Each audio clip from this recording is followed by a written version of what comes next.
Today's episode is brought to you by Coal Creek Equine, makers of the best equine spa in the industry. If you want your horses to be world champions, you better put them in a Coal Creek. Well, today's going to be a great show. We've got the famous Don Bell, the guy that sold the Four Sixes Ranch, and also the guy that just sold the Tetons Ranch here as well. Two ranches that are known all over the world. Great to have you here, Don. Thank you, bud. Thanks for having me. Well, good deal. Well, how long did it take you to drive up here? A little over 6 hours. You know, it's a pretty good jog. Yeah, it is a little bit of a jog. Now, you were in Weatherford, aren't you? Yes, sir. I'm in Brock, which is a little bit west of Weatherford. Yeah, about 6.5 hour drive. Yeah, that sounds about right. Yeah. Have you ever spent much time up here in Northwest Arkansas at all? No, I've been to Fayetteville before. Yeah. I came up when Jason Van Landingham's brother was up this way. And Yes, bought a he horse was. from him at one time. Yeah. That's the only time I've been up in this part of the state. Yeah. They tell me back in the 80s, there was actually quite a bit of cutting up here. Like a lot of the Walton family had cutters. You know, Alice Walton obviously had cutters later on, but Right. There was quite a bit of cutting up around this area. Jody Gallion's dad still lives up here. Yeah. Just Yeah. like 5 minutes down the road, he Yeah, said just from me. and he just passed. You'll shit me. I did not know that. Within the last 2 months. Okay, I have to reach out to him. I did not know that because when Jody did his podcast here, it might have been a year ago now, he was visiting his dad. And his dad was in his late 90s, wasn't he? He was older. I can't remember exactly. Yeah, how he had old a bit of age on him, but he was Jody said he was in pretty good health at the time. Yeah. Okay, well, it's sad that he's passed. But, well, good to have you here, mate. Thanks, bud. So, Don, we've known each other, 20-something years, on and off, on and off for 20 years more, we've known each other, but we really got to know each other a little bit better, a lot better, when you sold my ranch in Stephenville, Texas. That's when I really kind of got to know who you were a lot more, and et cetera, and I got to learn more about you. So at that point, when I met you, you were into real estate. You know what I mean? You and your business partner at the time was Milt. Wasn't that his name, Milt? That's correct. Yes. And he passed away 2 or 3 years, 5 years ago probably now, wasn't it? In May, it'll be 5. Yeah, maybe 5. Yeah, that's right. So you guys sold my great ranch in Stephenville, Texas, did a phenomenal job. I couldn't have been happy. I've had a lot of real estate experiences, and I'd like to say most of them haven't been that great. They always overpromise and underdeliver. Yeah. You were the first guys that actually underpromised and way overdelivered, and I was very, very impressed with that. But I wanted to chat with you today about your life because you weren't really always into horse equestrian real estate. You were into horses, Halter horse. You were a Halter horse trainer at some point, weren't you? Yeah, I don't talk about it very much anymore, but that's where it started. But that's kind of where you started. Mm-hmm. That's why I'm always intrigued when people change industries, Don, because it takes a lot of balls and guts to change a direction in life. Yep. People get on a set path. And if I'm not saying that they have to not get off that path, but sometimes if it's not working, they won't get off that path. Or if they see a better opportunity, they won't get off there because they're scared. Right. It's something different to do, etc. So I really wanted to chat with you because you have a lot of knowledge about the equine industry, and I really want to pick your brain about real estate and buying and selling and what people are doing. So let's back up a little bit here. How old are you, Don? 50 years old. Well, we were saying 1975 model. Yeah. Gen X, July 1975. Yeah. I was born in Fayetteville, Tennessee, which is about an hour and a half south of Nashville and 45 minutes north of Huntsville, Alabama. Okay. And you were born into a horsey family. Well, tell us about that part of it. At least my dad's side of the family traces back about 4 generations there in Middle Tennessee, and my great-grandfather, I still have his original brand where he ran free-range cattle on Monteagle Mountain. My grandfather, when he was young, he was a livestock and mule trader, traveled to Carlsbad, New Mexico, and brought a load of mules back to Middle Tennessee a few times and sold those. And my father was a prominent walking horse trainer.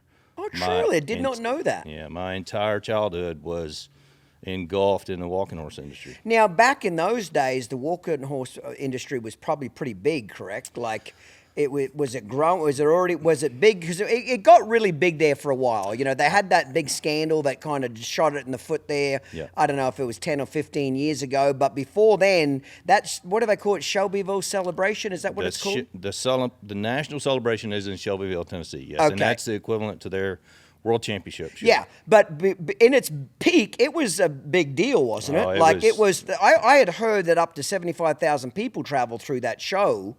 Yeah, I mean, there was nothing on a Friday or Saturday night to show to a crowd of 25,000 plus. That's incredible. So it was crazy. The What years- height of what- that was what in years- the 70s and early 80s, Okay, 70s and early 80s. I was just about to ask, what year would which you... is the time that I lived all of that. Oh, truly. That's interesting. Well, I want to get into all of that. That's for damn sure. I bet it was your grandfather or great-grandfather traded livestock and mules. My grandfather. Oh, man, I bet he'd have some good stories. Yeah, he really did. And you know, when I came along, he was much older, and he had gone and worked a government job, and he was a machinist, and he sold shotguns. He did a whole lot of other things later on in his life. But yeah, you know, some of the most notable stuff he did was he traded mules with the Motlow family, which Lem Motlow was the nephew of Jack Daniels. Okay. And so during the Prohibition years, Mr. Motlow started a harness company in Lynchburg. And so he knew my grandfather from trading mules and harnesses and stuff in those days. Huh, interesting. Yeah. So you basically came from a horse background, kind of livestock horse background. So as a kid, did you have horses as kids? You know, well, you would have because your dad trained walking horses. Yeah.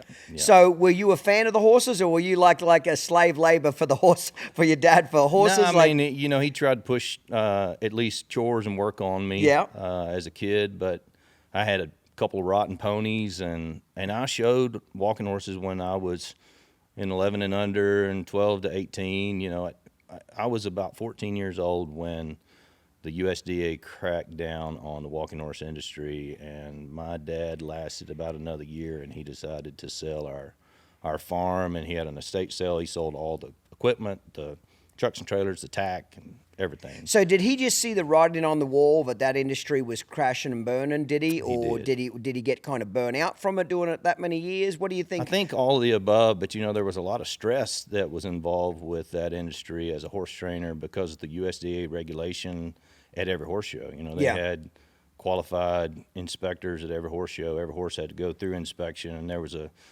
culture of acceptance with things that are today inappropriate. Yes. That were just socially acceptable back then, unfortunately. Yeah. And so was it a tough decision, do you think, for your dad to sell up? And what did he do for a living then when he sold up? So my dad is kind of like me. Mm-hmm. He does a lot of, especially when he was younger, he did a lot of things. And even when he was training walking horses, he had many warehouses. He owned a car wash, a laundromat. He would buy and sell land, flip land. So he was kind of an entrepreneurial kind of dude. He was. Yeah. He knew how to hustle and make money and do some other deals. Yeah. So it probably wasn't as scary for him to transition? Well, I'm sure we never really got into articulating that, but I'm sure it was to some point, because I remember there being a period where he just didn't really know what he was going to do. But my dad didn't have a lot of liquidity in those days, but he had excellent credit. Mm-hmm. And so when he sold the horse farm, he bought a 600-acre farm and a grocery store. And he expanded that grocery store into selling general merchandise, Red Wing boots, ammunition, hunting supplies, fishing supplies, and it had a full-service meat market, and he made a barbecue joint out of the side and smoked 50 hams or pork shoulders every 2 weeks. And so he's always been a guy that found a way to survive. Yeah. I kind of admire that, just a need for survival. Yeah. Back in that peak in that late 70s, early 80s, do you remember what some of those Tennessee walking horses were selling for back then? I know, you would have been 13, 14 years old, correct? Roughly around then? Yeah, so... Was there high dollars, So the stallion that we stood at our place, my dad syndicated that horse in maybe 1982 for $150,000. Was that quite a bit of money back then? And that was newsworthy in those days. You didn't really see show horses bringing that kind of money. Mm-hmm. 2 and 3 year olds, really good ones, would bring somewhere between $20,000 and $50,000. And even in the 70s, in the mid 70s, he sold that same colt that he syndicated later for, I think, $30,000 or $40,000 as 2-year-old. Yeah. Let me ask you, is that Shelby, though, is that just only the breed of Tennessee walkers, or is there other walking breeds that are in that show? It was only Tennessee walkers. To only walking horses. Why do you think the walking thing? Because I remember when I first came to the States, to live permanently. I came over in 95 for about a year, went back home, came back to permanently live, and I've been here ever since 1997. The whole walking horse industry was big from a clinician standpoint. Every frigging clinic I went to, there's fucking, half of them were gated. Of whether a Tennessee Walk, a Rocky Mountain horse, Pasofino, a cross between the two. I mean, it was a gated fad back then. It was very, very popular. As my career went on over 25 years, I saw less and less gated horses all the time. What do you think was what made that boom get so big? Can you put your finger on it at all? What do you think the attraction was? Did the association just do better marketing than, say, quarter horses? Because I don't know any show back in those days that was getting 75,000 people over a 2 or 3 day period to come see it. Yeah, I think. Well, am I wrong on that? Was the quarter horse Congress wrong, getting but that? the internet changed so much of the horse industry, and people got to see everything. Mm-hmm. And when you went east of the Mississippi, there were a lot of gated horses, like you said. There were not a lot of quarter horses. They were few and far between. But I think, like everything, just TV and internet and people seeing the Western lifestyle really helped grow the quarter horse into what it is today. Yeah, yeah. And there's not a place for, a lot of people don't know, like Roy Rogers' horse Trigger was a Tennessee walking horse. I did not know that. A lot of people don't know that kind of stuff, but a lot of the horses in those early movies were gated. So they got a lot of attention. And they did get a lot of attention in those days. Yeah, yeah. I will say this. I think the all of the gated breeds, especially, except the Pasofinos, they're like hot little crackheads. Pasofinos are feely. They're like a fucking Arab that gates. They're feely. They're hot. As a general rule, this is, okay? But most of the other gated breeds, especially the Tennessee Walkers, I could see their appeal because they were quiet. They are. They could not buck their way out of a wet paper bag. I don't think I've ever seen a gated horse buck, actually. No shit. Don. Before my dad got out of the business, he was putting me in the bronc pen on some of the colts for the first few rides. I mean, they didn't buck. No, they didn't. I don't think they knew how to. No, they really didn't. I mean, they're not made to do that. Yes. Now, I had some ponies that damn sure bucked me off. Yes. But not the walking horses. And the other, I think the appeal was they're extremely quiet. I'm going to get some hate for this, but fuck it, I'll say it, it's my podcast. I think they were popular because in my opinion, as a general rule, not everyone, but they were dumb as a bag of rocks, which was their greatest strength. You could walk them off a fucking cliff. You could walk them over a gully, over a log. They were fearless. You'd walk them through a stream. They kind of had no self-awareness. Like a quarter horse or a friggin' cow horse or a cutter can make some of the worst trail riding damn horses because they notice every grasshopper within 100 miles if it moves. A lot of those gated breeds, except Pasofinos, were really cold-blooded, Don. So I could see why they made great trail riding horses because you didn't have to ride the shit out of them. They were virtually never hot. They'd hardly ever run off. They wouldn't buck. They wouldn't shy at anything. A deer jump out in front of them and they barely blink. So I could kind of see the appeal to them. Am I right or wrong on that? No, I don't disagree with that. There were a lot of trail riders in Tennessee that just rode walking horses. They didn't show. They didn't do anything. They just rode. It was a culture. It really was. And when you had a trail ride, it was a party. You'd have 20 or 30 people come over, and they'd go for a trail ride half the afternoon and have a big feed in the afternoon after that. So it was a social outing. It really was a social thing. Yeah. Well, I could definitely see why a lot of people got along with them because they seemed like very forgiving horses. You could make a mistake, pull too hard, kick too hard. It didn't give a shit. Right. You get a feely quarter horse or an Arab and you stab it in the belly with a spur or jerk on its mouth at the wrong damn time. It's not going to forgive you anywhere near as easy as some of them. But I have noticed overall at the clinics, especially later part of my career, I hardly ever saw a gated horse. So they very much, all of the breeds backed off a lot. And I don't know if that's because quarter horse took more of the market share or what it is, Yeah, I'm not sure. I can't really pinpoint that. Okay. So let me ask you, when your dad had the horses, what were some of the best horsemanship lessons you think you learnt from your dad in those early years? What was your dad's big pet peeves, big important things that he instilled in you? Can you talk a little bit about that? The time your dad had horses, what he really instilled in you? I don't remember learning a whole lot of stuff that was horsemanship based from my father. Okay. And having young kids now, I can understand this a little bit. When I first started showing, he sent me off to another trainer. Mm-hmm. And I can really appreciate that because I had a lot of opinions of my own. Yes. That were pretty empty-minded. But I did get a lot of work ethic instilled from him. And a lot of, we might not have the best horse at the horse show, but we can have the cleanest tack. We can have, we can be the best presented. And those types of things were what I took away from my father. Yeah, yeah. Avila said one time, he said, it's called a horse show for a reason. It's a show. Yeah. So the least you can do is have your saddle cleaned, your horse cleaned, the feet clean. It was a horse show type of deal. So presentation was a big deal to your dad? It was. Yeah.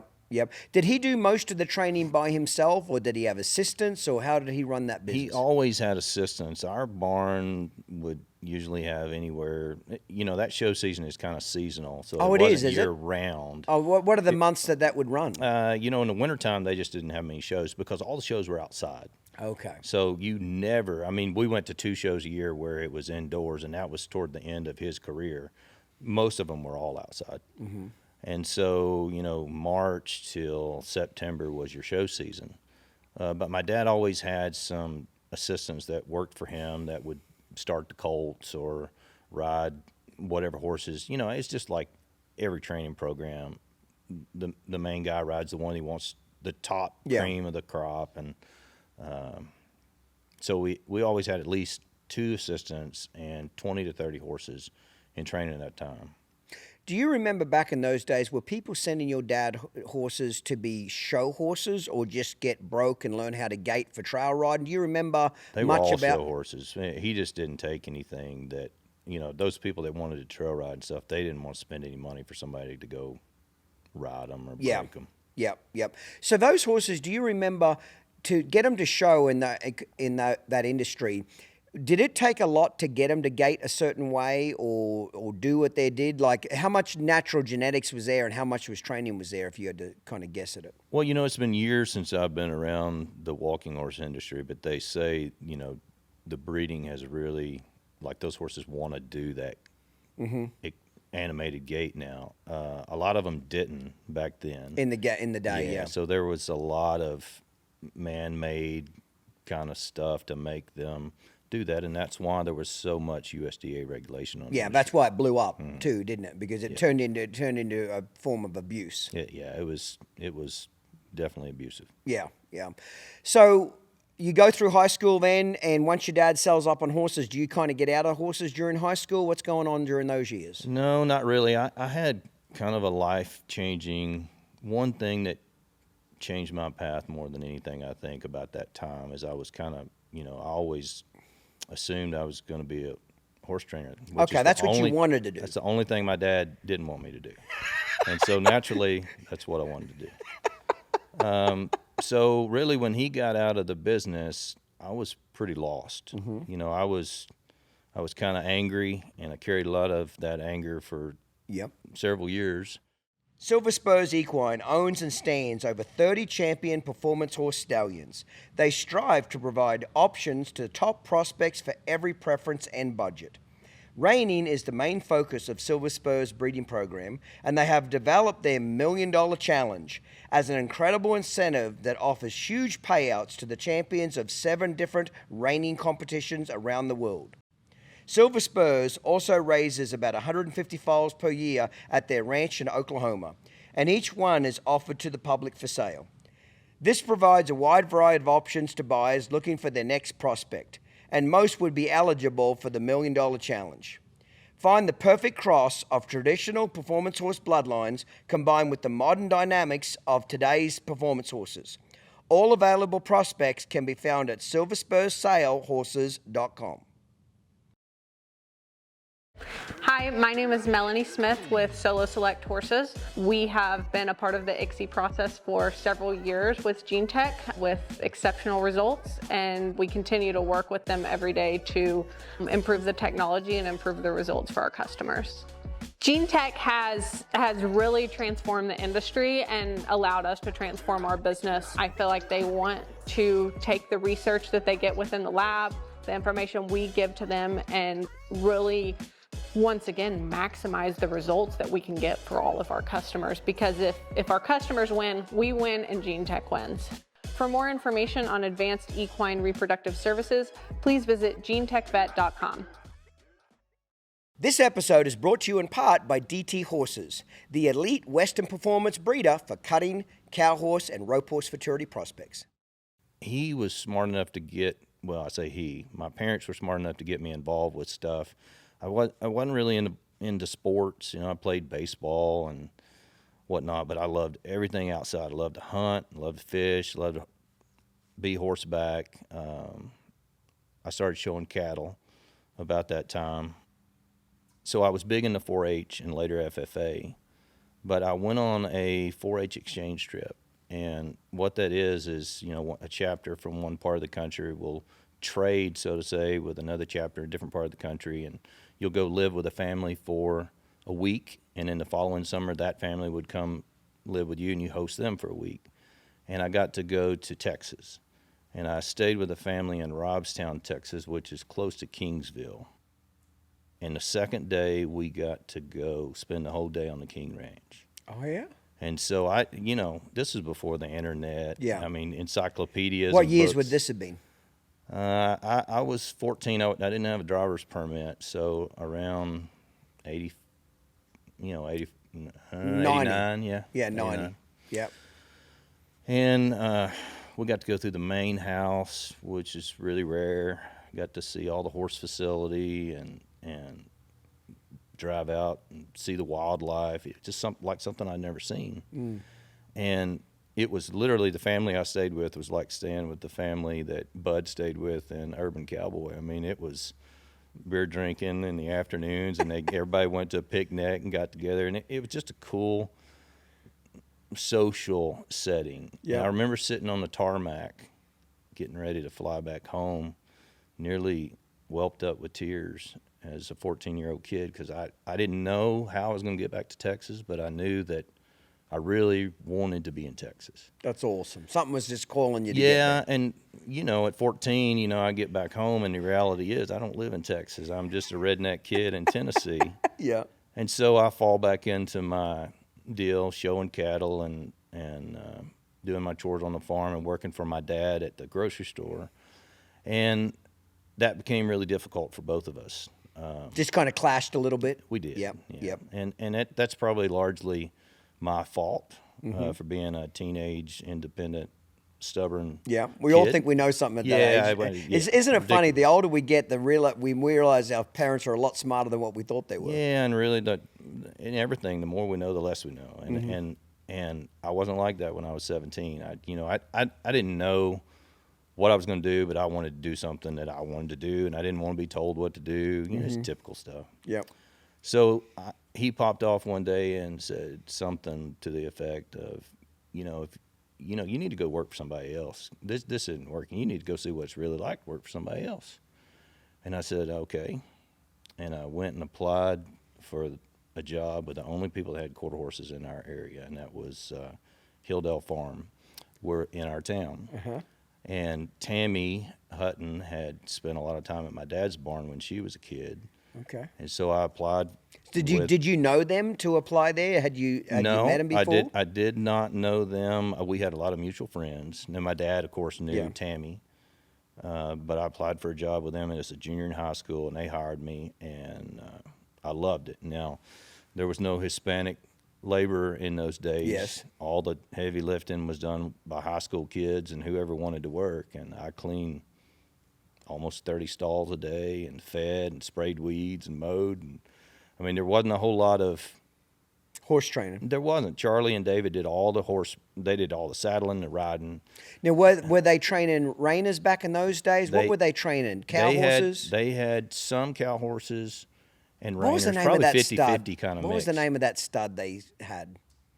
New checks and Yeah. new checks to cash. Yes. This was right before all they that? got the better studs. Yeah.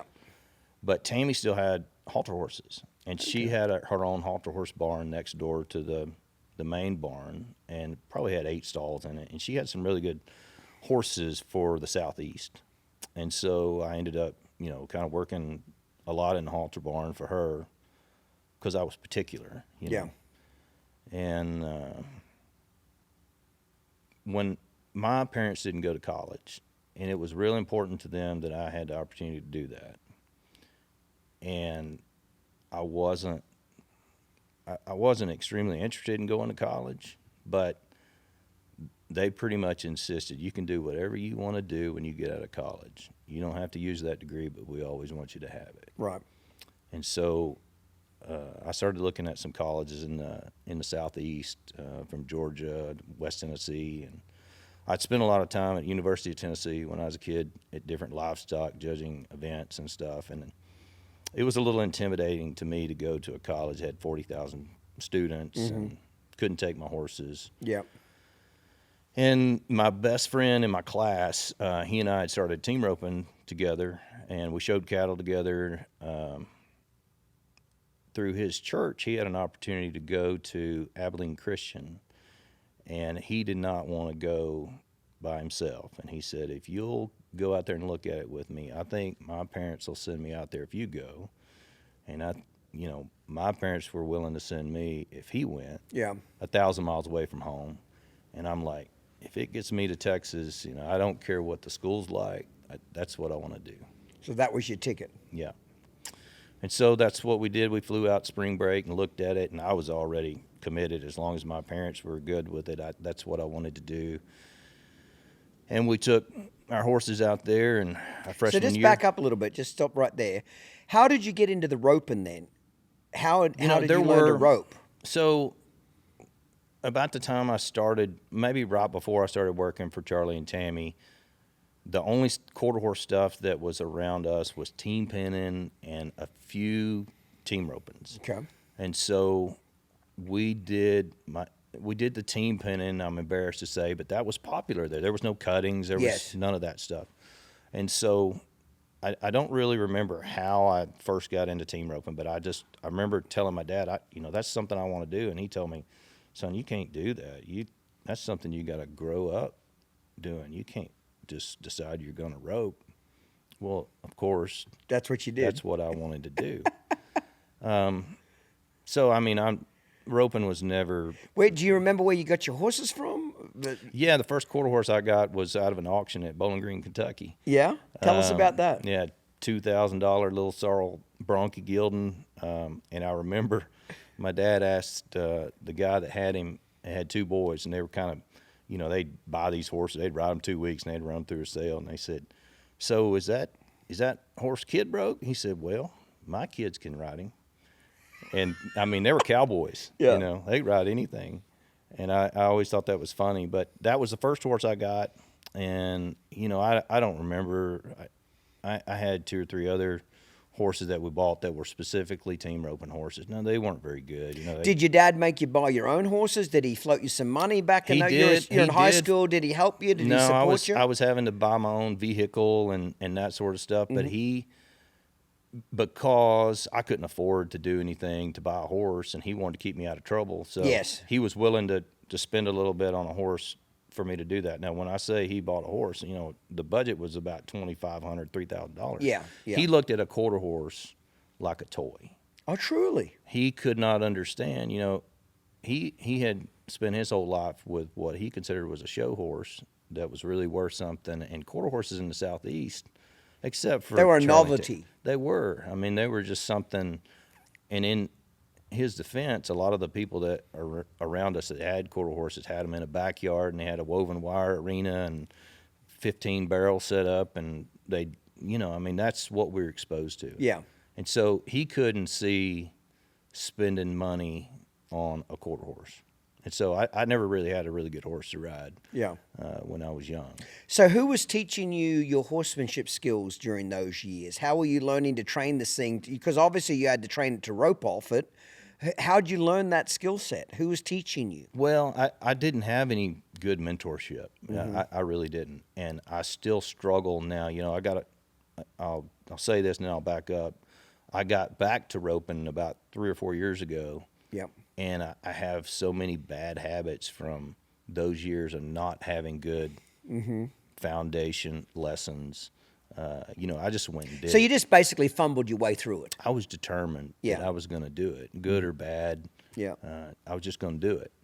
And See, that reminds me, Ian Francis, my mentor, has a saying, it's on the bottom of my emails: if you want something bad enough, you'll find a way, and if you don't, you'll find an excuse. Right. You just wanted it bad enough. yeah, I've not ever looked for excuses. I mean, I've looked for excuses of why I'm going to do something. Yeah. But But you wanted it. yeah, that's what I wanted to do. Yeah. So let back up just a little bit. So when you went to Hilldale, is that what it was called? They probably would have been premier quarter horses in that state at that time, correct? Sure. What did you, when you first went there, it opened up your eyes to what? What did you learn there? What did you see? What was some big impressions from being there? You wanted to be around the quarter horses. They were kind of it in that area. What did you learn? Well, I never went to any shows with them because I was always at home working. Yeah.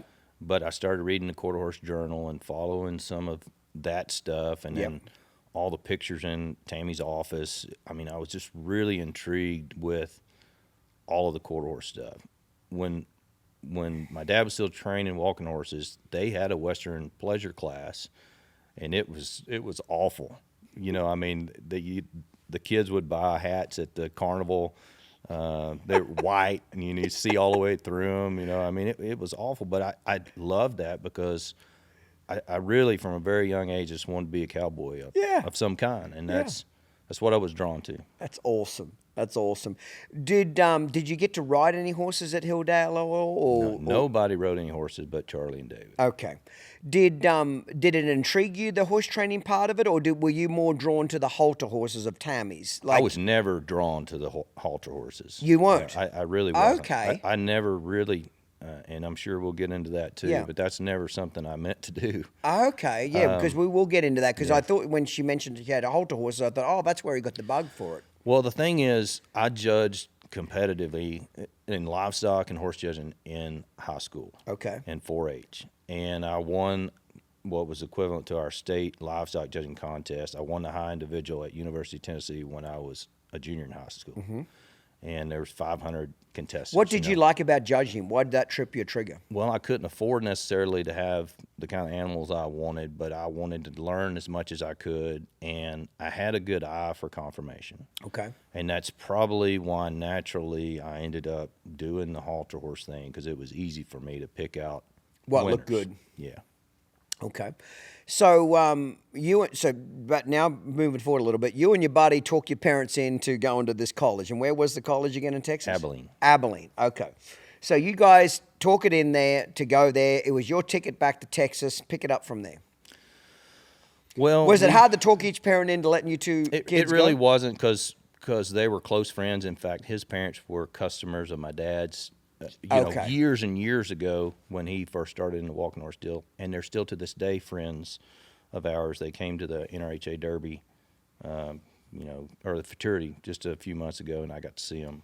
So I'm still close to the parents. That's awesome. But man, we were in Texas, and we ended up working for a kid whose dad had a yearling program and yearling cattle. So we were checking cattle, fixing fence, and This is just to earn money going through college, correct? yeah, just Extra money to live off, correct? Yeah. Did you get scholarships? Did your parents pay for it? How are you paying for college back in It those? was a private school, and we did not have scholarships as freshmen. Okay. And it was expensive. Okay. And it was a big burden on my parents. And my parents at that time were killing themselves 7 days a week in that grocery store to make up for the things that the walking horse industry had taken away from them. Mm-hmm. So because of that, one reason, I was able to talk them into letting me go somewhere else the following year. Yep. But, in the afternoons, just to tell you how much I loved being out there, in the afternoons I'd get in my truck by myself and I'd just drive down ranch roads, and I had this camera. I'd just go take pictures of the landscape and ranches. I just loved the prickly pear and the mesquite, and the sunsets were so much bigger there than where I grew up. Where I grew up, we were blocked with trees. It's a lot like this. You have to be lucky. It's making a lot of sense to me now why you love real estate now. Yeah. Because this is what you were called to do. You love just driving around. Well, My destination to being a real estate professional is very unlikely from all the things I wanted to do as a young person, but all the things that I loved is what make me good at my job. I agree with that. So after a year of being there, you and him transferred somewhere else, or what happened? Yeah, so we were both. Were you riding horses during that year or not? Did you take just our 2-team roping horses? So you were allowed to take your own horse to this college, we'd go correct? to some jackpots around there locally, and I climbed on. I thought, everybody wanted to be a bull rider in those days, so I climbed on a handful of bulls and bareback horses and found out real quick with the same kind of mentorship I had when I started roping. I didn't have anybody to teach me anything. I just wanted to prove that I had the guts to get on and nod my head and open the gate. So it's a wonder I really didn't get hurt. But they had what was their college rodeo, and it wasn't like competitive with other colleges. It was an intramural rodeo. So if you were a student there, you could participate in the rodeo, and they would let it was like a TCU kind of environment. Mm-hmm. If you were brave enough to get on a bull, they'd you sign a waiver and you get on a bull, and they were all kind of practice bulls. Most of them just kind of run down the pen, and they'd have a flank where it would fall off about 3 jumps down the pen. But I entered that, and I won the all around because I was a third in the bull riding, I was third in the bareback riding, and I thought, man, I've arrived, That's funny. I'm a Texan, and I won. You're living the dream. Yeah, I mean, but really, I was. Yeah. And from where I grew up, but we went on a judging trip, and we went up to Canyon, to West Texas A&M, to Panhandle State, in Guyman, Oklahoma, and then over to northeastern Oklahoma on a judging trip. And on the way back, we came down 35 and went through Gainesville. And I'll never forget coming over that hill on the interstate and seeing Carol Rhodes' facility. Mm-hmm. And I gave me goosebumps. And so we go down 35, and back in those days, there were still viable farms all the way down the interstate. This would have been in 94. Yep. And then Smith Brothers and Rex Cobble's place. And I just remember getting back to Abilene and thinking, I don't want to go home for the summer. I want to find a job in Gainesville. I want to be in Gainesville. Now, at that particular time, what years would that have been? I graduated in 93. So that would have been, 94 is when my freshman year of college. So the Rainers would have moved in by then, correct? What was booming in Gainesville? Were the Rainers, Craig Johnson would have been there, established, Joe Craig. Hayes. What was there more Halter horses there, cow horses, pleasure, a little bit of everything back in those days? It would have been. Western Pleasure was big. Of course, that's right. Carroll's was big. Craig and Babcock's, Yeah, they Babcock were would have been big then. The reining hadn't really blown up in Whitesboro like it has now. Todd Summers was there, and he was really the only one in Whitesboro. Mm-hmm. But I didn't even get that far at the time, on that trip. I was just driving down the interstate. And so we had a friend back home in Tennessee that ran the University of Tennessee's Ellington Agriculture Center in Nashville. And he had grown up in Tulsa and been out he was a quarter horse judge. And he made a few calls for me and got me a job interview at McMillan Quarter Horses there right next to Robbie Schroeder's on Highway 82. Mm-hmm. So I had an option to go there. That actual ranch, it's got the covered round pen, correct? Right beside it. That's the one. Yeah. So I had a chance to go there. I could go to Louisiana, and I could team rope for the summer. And I thought, man, I want to be in Gainesville. I said, I can do anything for 3 months. I said, I want to get down there. I want to meet some people and learn what I want to do and try to fall into place there. And I went there, and it was just something like I'd never seen, all the fancy trucks and trailers. Now, McMillan's, they had what kind of horses? Just halter horses. Just halter horses. But was that your first big exposure to that industry? It was. So I remember driving past that place. It was kept immaculate, wasn't it? It was, which also contributed to the things that I do in real estate. Yeah. Because they were so obsessive about how they kept that place, and I learned about what's important on keeping a place and presenting a place and setting a place up and what's not. Mm-hmm. And so let's talk about that. They give you a job. What was your job there at the ranch? Well, I didn't have to clean stalls, so I was pretty excited. Okay, good deal. But I went to work for $150 a week and a place to live, and I conditioned the horses, meaning we ponied everything back then on a four-wheeler or something, and then So why didn't Halter horse people back in those days use hot walkers and stuff like that? Why were they ponied? Explain Those that horses to me. were so bad-footed. They had little bitty feet and great big shoulders and hips, and they just couldn't take. If you put them in a tight circle for 10, 15 minutes, it was really hard on their joint. Just that much weight too. Yeah, they just really tried to do something that was in more of a straight line. Yep. And so we ponied, for the first few years I was there, we just used four-wheeler. And so every horse got a neck sweat, every horse got X amount of long trotting behind the four-wheeler. So somebody'd drive, somebody'd sit on the back of the four-wheeler and hold the horse. And afternoons were just grooming. We'd spend 30, 40 minutes on each horse. 30, 40 minutes just currying. Currying, and they wanted to vacuum everything and brush, and we never gave anything a bath. Wouldn't put water on. Tell me why. What was the theory behind that? Oh, somebody said that giving them a bath dulled their hair. It's just always something kind of silly, and then it catches on, and everybody does it because Jerry does it, or so and so does it. But the thing that happened there is, I got to be around some really good people that just loved me like I was family and treated me like I was family, and the customers kind of fell in love with me, and I kind of did the same. I fell into a group of people that every parent would want their kid to be around. Yeah. And they begged me to come back, and so I ended up going back every summer. I worked there 2 years after college, and then I went out on my own. So you did finish college then? Oh, yeah. Okay. Was that a struggle to get through college? Did you hate it? Were you a good student? Talk about that. I hope my kids don't listen to this. Fuck them. We won't tell. It's called Uncut and Real Raw. It's not meant for them. I was not a very good student because I didn't want to be in school. Yeah. I didn't like a classroom. I hated it, quite I honestly. loved agriculture. And one semester, I came home to my parents with my report card, and I had an A+ in horse judging, and I had an F in every other class. And they had paid for me to be out there for half the year, and as you can imagine, they were livid. And that was the end of my horse at college. So I drove back to Texas in a four-door Ford Explorer. Yeah. But then I got pretty serious about wanting to finish. I didn't have the distractions I had when I had a horse there. And so them taking away the horse made you knuckle down. Yeah. I was pretty feral when I was in my 20s. And I did just wanted to go do a lot of things. And I started getting more serious about getting out of school so I could go to work. Yeah. And I was judging. I judged there for Dr. John. So I transfer up to West Texas A&M because I meet Dr. John Pipkin.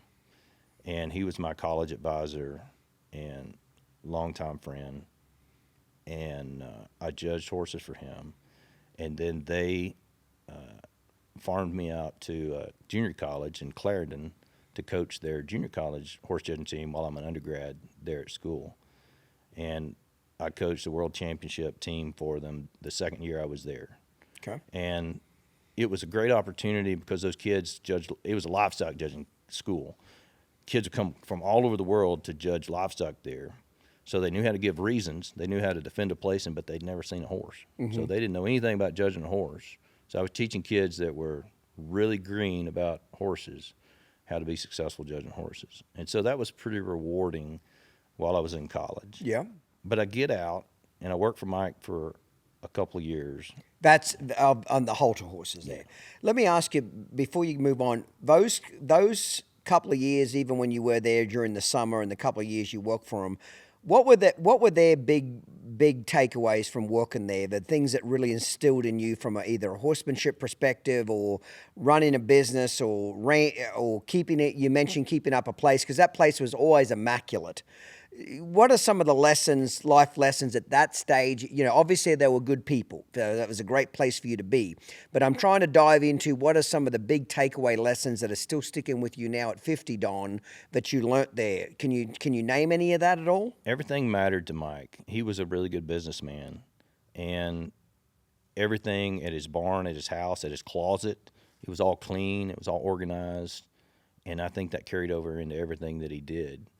So the business part of working for them is the best thing that I took away from that place. Okay. And to back up a little bit, the first summer I was there, his wife, Marita, was a sculptor, and she found out that I had a little bit of talent to do some artwork, and so she started encouraging me to do a little bit of artwork. So I started doing artwork to supplement my income. Like paintings? What do you mean artwork? Well, I first started with the sculpting. Okay. Like clay? Yes. Bronze type stuff. And it just coincidentally, we were at a horse show with them at Bernie at George Strait's Rose Palace place. And the original Macaroni Grill was right there across the road, and we were eating dinner there with clients at night. And they used to put parchment paper over the tables and give you crayons just to doodle. So it helped the time pass if the service sucked. And I drew this Indian with a crayon, and Marita was sitting next to me, and she was kind of blown away. And she said, "I want you to come over to the studio and, play with this a little bit." And I used to like to draw when I was at third, fourth grade, during class. Yeah, I was just going to say, where did you pick up this talent to do this? I never had any art lessons. I had a required high school art class. That's the only thing that I had art background-wise. But I learned 80% of what I do from that high school art class. And so I started doing some bronzes, but she was a bronze artist, so it's really kind of a conflict for her to sell my bronzes when she went to trade shows. So I wanted to do something that would complement her booth, and I started doing pencil stuff, and she started selling my stuff, and it started bringing, she's selling stuff for $1,000, $1,500 for. That was probably a lot of money back then for you. At the time, it was pretty eye-opening. Yeah. And so. And you're still working for him as the Halter horses? I was working for him full-time. Full-time. Are you showing Halter horses for him too, or just mainly? Yeah. Okay. I was. And it all kind of morphed into a deal where, I would literally go qualify the horses and show them all the stuff to get them qualified sometimes. Yep. And qualified for the World Show, yep. Yeah. And we were on the road a lot. And did you enjoy that part of it? Did you enjoy going to the horse shows? I did. You did, yeah? Yeah. Yeah. I never forget the first time I went to Scottsdale and had the same feeling there as I did when I got to the King Ranch or Abilene. I took a camera, I took pictures of cactus and sunsets, and I just loved that landscape in Scottsdale. I could live there. I could live there in a heartbeat too. It seems like the desert, people either love it or hate it, Don. Yeah. They're either really attracted to it like I am, or they're like, hell no, I need green grass. It seems like it either turns a lot of people off, or a lot of people like me and you are just drawn to it. Yeah. So I love the traveling. We were gone every weekend. Yeah. When I worked for him, and I was doing artwork at night, and I was just going to ask, how were you having time to do this? I didn't sleep very much. Yeah, isn't it funny? In your 20s, you don't seem to need much sleep. No, I don't. I don't think I slept. Yeah, I might sleep 3 hours a night, 2 or 3 hours a night, but a lot of nights I'd pull, 4 or 5 hours in my little studio in my house trailer, after I worked all day. And then last year I was there, they were really trying to keep me there, so they pulled me back to halftime or part-time, so I worked to noon, and I'd get off and I'd do my artwork. But I was Were young. you enjoying this artwork? Or were you just using it as a financial? It was very rewarding to complete a piece, but it was pretty brutal to go through the process that I did to do it. Were people hiring you on commissions to do these paintings at this point, or you're just thinking of something you want to draw and you drawing it? How are you getting the vision of what you're going to draw? It's about 50-50. I really wanted to do just what I wanted to do, but when somebody came along and offered $2,500 for me to draw their kid and horse, then I couldn't afford at that time to say no. Yeah. And so are we talking mid-90s now? Late 90s. Late 90s. Yeah. Are Halter horses at their peak at this point, or they're dropping off a little bit? Where is the Halter horse industry in the late 90s? They're still at their peak. Oh, they still are, okay. And you got to understand, when I moved to Gainesville, and I'd still kind of had a mentality wanting to be a cowboy, and I'd spent some time in West Texas and whatnot. But I got around Mike, and then I got around and met people like Jerry Wells, Chip Nost, and Greg Whalen. I mean, Jerry Wells won calf roping world championship. His daughter went to NFR and barrel racing. Chip Nost, even in Roy Cooper's calf roping book that Western Horseman produced, which was the Bible of calf roping before the internet, he names Chip Nost as the king. Yeah. And Chip won a world championship on Topper. Greg Whalen was Casey Tibbs' traveling partner. He rode bulls and bucking horses. And so I was friends with and kind of peers with those guys that were much older than me. But it kind of it satisfied me enough to kind of be running in that group of people to settle, I think. And I was making money with my artwork, and I just kind of fell into something that was kind of working. Yeah. And so at that age, a lot of my friends had no idea, that were wanting to train horses. They were living in a crappy, just a worse situation than I was. Yeah. And I knew money never meant anything to me. I didn't care about wealth, but at the same time, I didn't want to be 40 years old living in a bunkhouse. Yeah. And so when I started making a little bit of money, it became more important to the do lights so. bulbs kind of came on for you. Yep. Breaking Bad is by the hottest stallion in the industry out of a great mare, Sweet Abra. He is athletic, extremely cowy, and was easy to train. He's a 3-time major events open champion with lifetime earnings of $230,000 and counting. He is subscribed to all the major NCHA and NRCHA programs and is in the Legacy Bonus Program with an estimated payout of $1 million at this year's NCHA Futurity. His 2026 breeding fee is $4,500 plus shoot fee. Breaking Bad is owned by Fultz Ranch, the previous owners of Metallic Cat and Stevie Ray Vaughan, the same people that made those two stallions household legendary names in the cutting and cow horse industries. Mention the Uncut and Real Raw podcast for free apparel with a paid contract. It's not easy making change. It's not easy raising champions. It's not easy breeding excellence. But the equine industry demands nothing less than the finest. That's when true greatness is born. At Valley Equine, we nurture that greatness every day. We cultivate the next generation of champions, the future icons of the arena. There's a lot of dedication involved, and we've been committed for more than a decade. Through trials and triumphs, we've been there, steadfast in our mission. Today, we are the leader in equine breeding, with specialized expertise in producing tomorrow's champions. We drive the evolution of equine excellence through innovation, empowering breeders to shape the future of the industry. We firmly believe that the world of equine breeding is constantly changing, and that we can too. Advance with us. We are Valley Equine, many years in the making and committed to excellence. Visit valleyequinerepro.com to learn more. This episode is brought to you in part by Silver Spurs Equine, home of the $1 million challenge. Okay, Don, we're back after a break, mate. So basically, the light bulb goes on for you. Okay, where am I going to do to really make a living? How am I going to really make some money? You didn't want to be poor, and I don't blame you. That was one of my biggest fears. I had a goal to get retired by 40. I missed it by 3 years, but and to be honest, I had a fear of dying alone. Like, I don't have any kids. I'm not married. I seen too many horse trainers die broke in a single wide fucking trailer in the middle of nowhere with nothing. Yeah. And that scared me to death, especially being in a foreign country. I technically had no family here at all. I was, no marriage, no kids. I needed my money to put me in a nice nursing home. Does that make sense? Like that, I literally thought like that. Like, yeah. I don't want to die broke. I want to die with medicine. I want to die in a warm bed. I want to die with good health care. But even from that age, in my early 20s, that scared me to death to die broke. Right. So that doesn't surprise me that the light bulb went off. I'm like, what am I going to do? Mm-hmm. Yep. So what happened at that point then?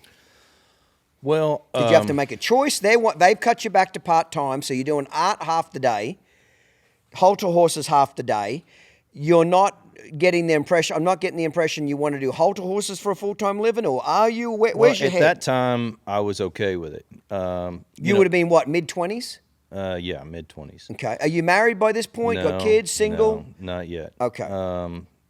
Single, and none of my friends that I hung out with did halter horses. I mean, it was an older generation. I was kind of by myself, being in my 20s, because there was nobody else in their 20s doing halter horses. Why?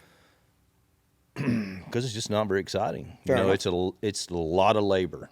There's a lot to it. Let's talk about that a little bit, because I don't think a lot of people understand what is a lot of labor about it. Break this down. Like, it's brush a fucking horse, but it's obviously clearly a lot more than that. Talk about how much work goes into really prepping a halter horse, conditioning a halter horse. I'm getting the impression there's a lot more than what you would just think from the outside looking in. Yeah, it's a lot like, it is the bodybuilder class of the horse world. And they feed, train, and everything, those horses, just like a bodybuilder. Okay. So it's not just throw the feed to them and brush them. And they're really down to a physiological science, the ones that are doing it successfully now. But it's a lot of detail and a lot of work, a lot of maintaining temperatures in the barn and lights, and it never ends. 24 hours a day. Truly. What about hair coat? How much does it come down to the brushing of these halter horses to get them to shine the way they do, etc.? How much of it is brushing is a big component of it, or currying, or peppy, and you know what I'm trying to ask here? How much it is a big component, and you can have the best. What was sad is you could have the best conformation horse in a class, but you'll get beat by somebody that was turned out better with a better presentation. Okay. Ted Turner did it all the time. Was he like the halter horse guru? Was he the big guy for halter horses? At that time, Jerry Wells had won more world champions than anybody. Okay. But Ted was right on his heels, and he'd go to the world show, win 5, 6, 7 classes every year. Yeah, those were probably the two big guys, and then Chip. Chip didn't go to any horse shows. He just went to catch lead at the World Show, which was also another big thing for those guys. They'd go to the paint world and charge $1,500 a head to lead them in, and they'd show 10 or 15 horses. They didn't do that in a pleasure. You couldn't go make that kind of money in a pleasure. And people hired them because of their name, their status, etc. Because it just gave more credibility to the judges? Unfortunately, that's the world we live in. Yeah. And so, there's a lot of judges. There's some politics involved. There's a lot of judges that are insecure about placing, and they don't want to be wrong. Yep. And so what ends up happening on the card when they have those kind of people in the pen. Right. They got a no-name guy and a big-time guy, even with each other. They don't have the guts to put up the no-name guy that beats the... It's pretty rare. Yeah. Yeah. Okay. But when I moved to Gainesville, all the big farms, all the horses that were selling for a lot of money were all halter horses. You open the Quarter Horse Journal, 70% of the pages, not just the ads, but 70% of the pages were halter horse ads. So it seemed like if I wanted to chase something that I might like better, I'm not going to make as good of a living. And because I was 25 and nobody else was doing it, I thought, hey, I'm going to own this thing in 20 years if I want to. Yeah. Because nobody's coming up behind me. Yeah, I thought the same thing. When I came over here to the States, I went to my first equine expo. It was in Western States Horse Expo in June. It would have been 1998. And, back in those days, Pirelli was big, Monty Roberts was real big, John Lyons. And I would have been 22 years old by that stage, and they would have been 45, 46, 47. Nobody in my age group was coming for them. And I said, okay, when these guys retire, if I work my ass off and bust my ass, I'll be right in number one position. Now, I didn't wait for them to retire. I pushed them all out. Right. But I had that exact same view. I looked around me and said, who's coming up after them? And it wasn't anybody. Right. Right. Yep. So about that same time, I went through and applied for my judge's card. You had to be 25 years old to apply. I went through the program when I was 25. A month after I turned 26, they released the list of judges that are approved, and I'm on it. Mm-hmm. So I'm probably the youngest guy to go through that since they imposed the age restriction on the judges program. And then I started judging a lot of horse shows. That was also supplemental income. I judged all over the world, judged all the world shows. Only in the Halter horse classes, though? Oh, no. Okay. The pleasure horse guys like showing to me. I mean, I judge everything. You did? Yeah. And why do you think Halter horses at that time took up 70% of the AQHA journal? Why was Halter so appealing to people? Because it's not an action-packed sport. Okay, so it's not like reining where the sliding stops and cuttings. Why do you think at its peak, and would that still be in the Halter horse peak years now we're talking? Yeah, it really Why would. do you think it had so much appeal compared to some of the other events? I think that's very simple. You appeal to a lot of people that don't have a skill set that can participate. Yep. Because you don't have to be skilled to lead one around a cone and go stand it up. And it's amazing how many people would do a terrible job at that. Yeah. But you go put them on a reiner, yes, and see where they go. Yeah. So I think that's why the amateur halter was so big and why people were excited about the halter. A lot of people could play the game. Yeah. Do you think that had a lot to be said for the pleasure horse industry when it was real big? Because would pleasure and halter been peaking around about the same time? They would, yeah. All through the 80s, early 90s, they kind of peaked? In the early 80s, the pleasure horse was a more natural horse. Mm-hmm. And they didn't have spur brake, and they didn't go in this weird animated gait that they've got them going in now. And so, yes, a lot of people could do that. In fact, we had a horse named Cool Cruise and Skip that Mike Moser was dying to get, and told the guy that owned him, he said, I can win the junior pleasure on that horse if you'll send him over to me. And just like Diversified, he wins a world championship in the pleasure and won a world championship as a yearling stud. That would have been very unheard of, wouldn't it? It was very unheard of. Because, correct me if I'm wrong, but it wasn't traditional for people to ride these halter horses, correct? Correct. Now, again, I want you to tell me why, but I keep hearing the reason why people don't ride them is several reasons, okay? Is one, they wouldn't stay sound as a general rule because they were big bodies on little feet. Number two, a lot of them weren't very good-minded horses, that they didn't breed them for mind and temperament and trainability. They were bred for looks and genetics. So they were kind of bad-minded motherfuckers as a general rule, especially the studs. Yeah. And three, they were so heavily muscled and that it was hard for them to get around and do the performance horse type events. Did I get that wrong? Tell me where I'm wrong or right. No, I think all of those things play into why people didn't ride those. No, you wouldn't want to ride those. I when I was at Mike's, and they would be out of town, there was a couple of studs I'd put in that bronc pen, and I saddled them up and rode them just because I wanted to. There were some horses like the Cool Cruising, the I'm a Cool Skips. They looked like they could do something. Yeah. They weren't overdone with muscle, a lot of them. Yeah.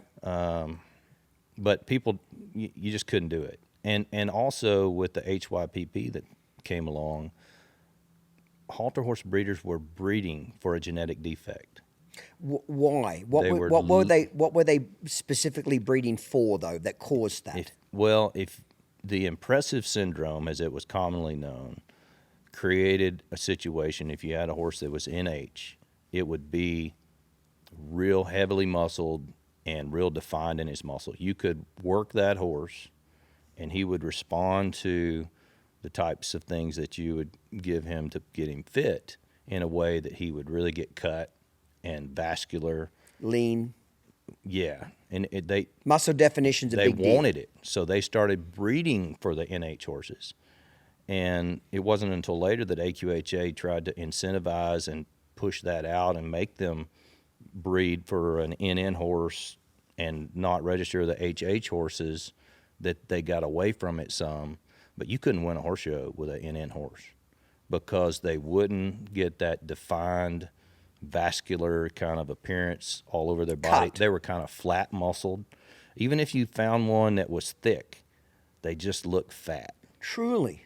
So when you're saying it's very much like bodybuilding, it is very much like bodybuilding. They want muscle definition, little water retention, every muscle to be defined. And so you're telling me they got it through genetics by breeding these horses. Well, they got the baseline through genetics, but there were guys that were so talented at fitting those things, shrinking their necks down using acupuncture and all different kinds of stuff, that really stood out. You had 5 or 6 guys that could really stand out in conditioning and fitting a halter horse. But truly in those times, you needed an NH horse to do it. And the negative to that was, for people that aren't real familiar with that industry, was what was the backlash of that? Well, those horses, some of them were non-symptomatic, but about 80% of them were symptomatic. For example, if you slap one of them with a lead rope, then he might cramp up in his muscle to the point that he may go down and you think he's colicking. Oh, truly. And so you had to give them diuretics to flush all of that out of their system.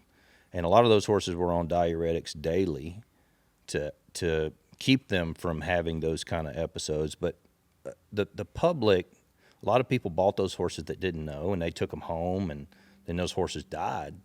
Or they'd have an episode so bad at night and nobody was checking on them. Break it down a little bit more for people that are not familiar with this industry. An episode is an epileptic fit, correct? Very similar, yes. Okay. Like there's going to be a lot of people listening to this and aren't familiar with our world. So they're going to be saying, literally foaming at the mouth. Yeah, be very descriptive. Tie up in their muscles and they sweat like they have. It's very similar to what you'd see with a horse that has impact colic. Okay. Foaming at the mouth, break into a heavy sweat, like lather, heavy sweat. Yes. They lay down, they convulse, all involuntarily, correct? Correct. They can't help but do it. Weather could change it and You're kick it shitting off. me, weather? No. It was terrible at our place when we have a thunderstorm come through because you'd have to go check horses at night and that sort of thing. Huh.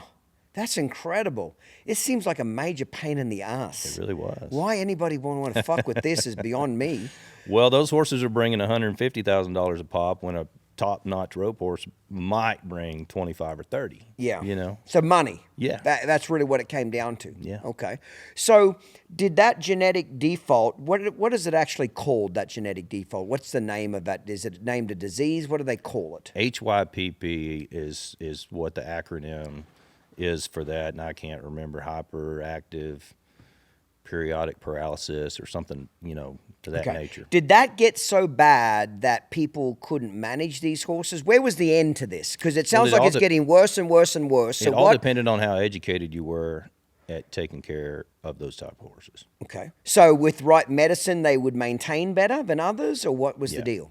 Yeah, you gave them a lot of times we give those horses K-Rose syrup every morning, and it's almost like a diabetic. That sugar in their system would keep them from tying up, or if you had one that was tying up really bad, we'd run a bunch of syrup down their throat and give them diuretic and just try to get their body to flush. Mm-hmm. It's it's a really bad thing, and I'm really kind of throwing the halter horse deal. Well, it is what it is. Right I just want to know about it. It's called Uncut and Real World for a reason. Mm-hmm. Just genuinely asking. So at what point did that disease get so bad that everybody said, fuck it, we're not doing this anymore? Or where's the end game here? Is it still there? Is it still in the industry? Or I don't think that's been the end all to the halter horse industry by any means. Okay. I think what has happened to the halter horse industry is the popularity of all the other things that have come along has gotten so big. Yeah. And people can go have fun with that stuff. They don't want to go stand around with a fat, crazy,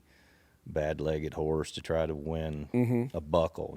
Those. And there wasn't a lot of prize money to these halter horses. Well, that's what I was about to get at. Is that right or wrong? You had the solid gold futurity, you have Lone Star futurity, the Congress had good futurities.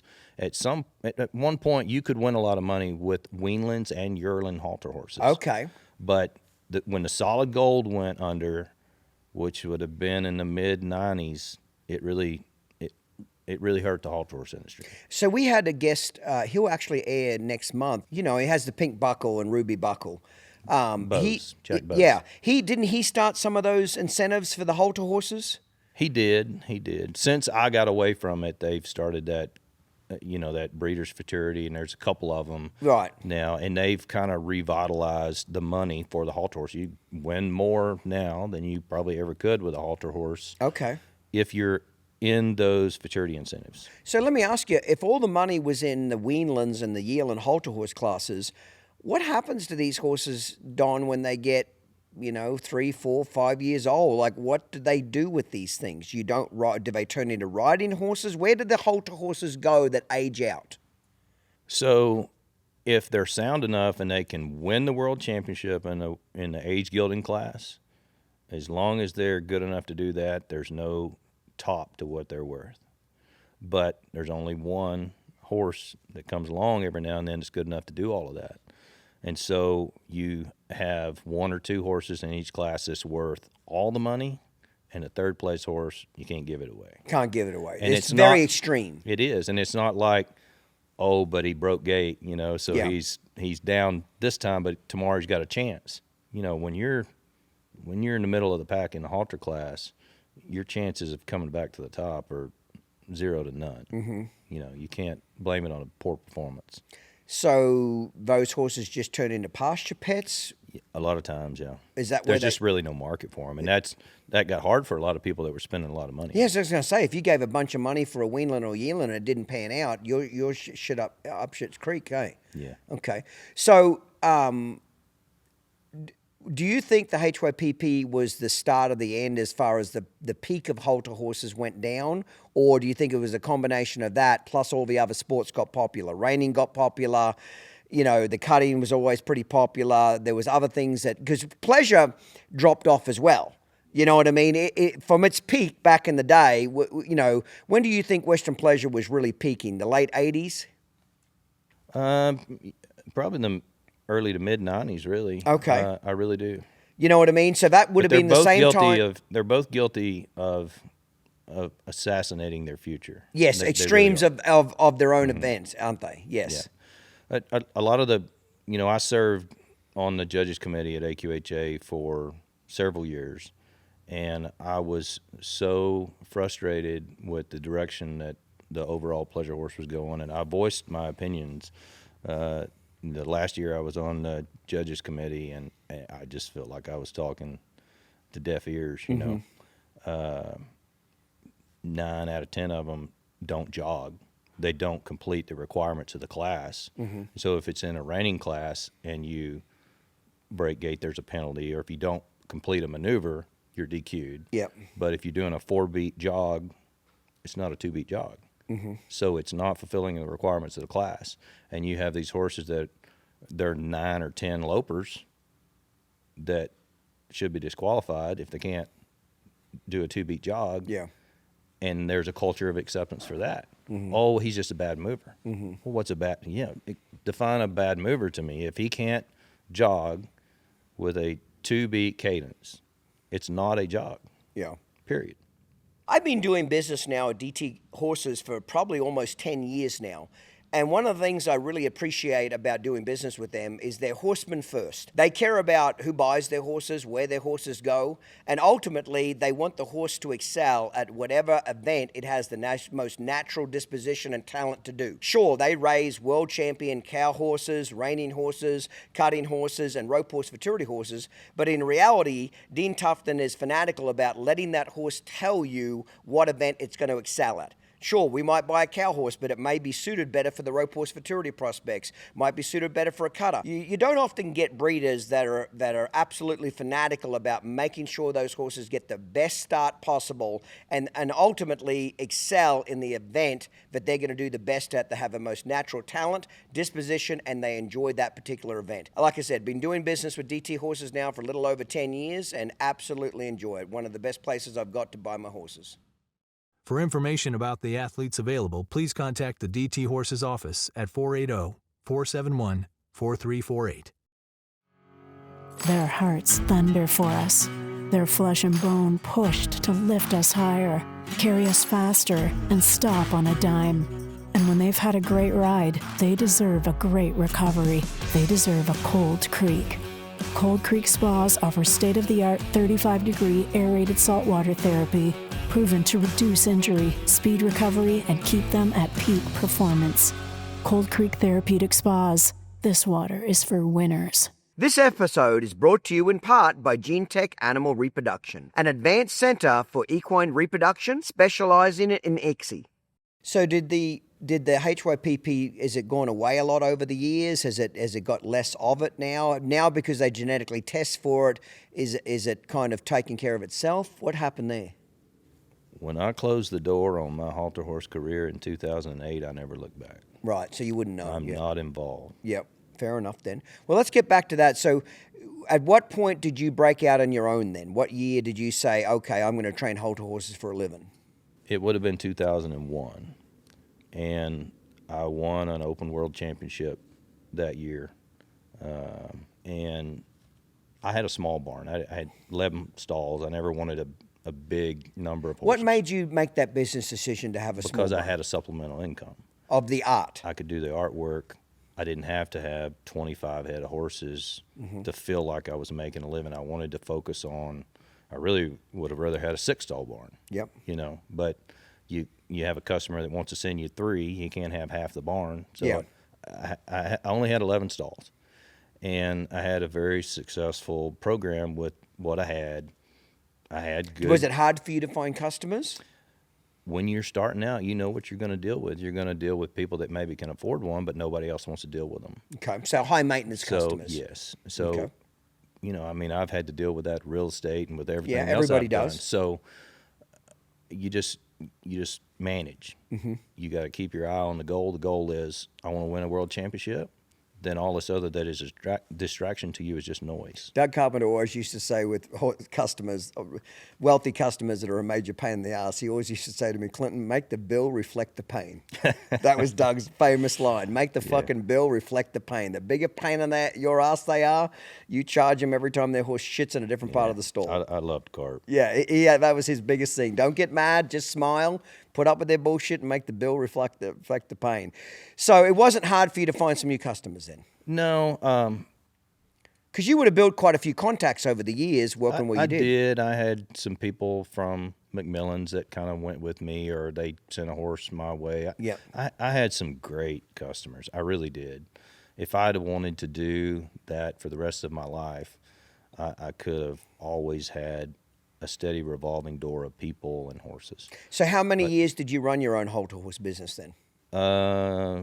7 years. 7 years. Good 7 years. Did you get married in that time? What were you doing did. there? Did you buy I a place? Where'd you train out of? Tell us about that. So when I left McMillan's, my parents helped buy a piece of real estate on 82. And the deal was they'd help me build that, but I'd have to rent it back from them. Yep. And so that was our arrangement. And I built that little barn there, and I built a little barn dominium. And I met my wife in 2001 at the World Show. She was showing all around. She, was a very successful youth competitor, and that was her first year in amateur. Yeah, first year in amateur. And so my business was very good. I won a world championship at the Quarter Horse World in the Open every year that I went, except the second year that I was there. So within that 7 years, I'd won 7 Open AQHA World Champions, which nobody. And you would have been cares. You would have but been me, late 20s by this point. Yes. Okay. Yes. And I get married when I'm 28 in 03, and 5 years later, I closed my barn down in Whitesboro. And again, a lot of older guys you're still competing against in the halter horse classes? Yeah, but what had happened, Jerry got melanoma, and he passed away. And what made him so good at his job? Because I often hear his name in the halter horse business, that he was one of the biggest guys. What made his deal so special? Was it his conditioning? Was it the level of customers that would buy good horses? Was it the way he ran his business? What gave him that it factor that he was the top guy? First of all, it was timing. He was the first big guy. Okay. And he had a great horse in Otto. What was the horse called? Otto. Okay. And it started his career. And then he was a hustler. And he was a big guy. He was just when he walked into a room, he commanded attention. Big personality. He was a quiet guy. He spoke real soft, like Mike Tyson always. He's a real soft speaker, but he was just a bear of a man. Okay. I saw him rope calves at Fort Worth when he was 62 years old and win the calf roping there, and I'm like, man, I wouldn't try to wrestle that guy for nothing. He was just a man's man. Yeah. And he had a production sale every year. He had all the customers because he started at the right time, and the halter horse industry grew around him, to be honest. Okay. So he kind of really got it going. He really did.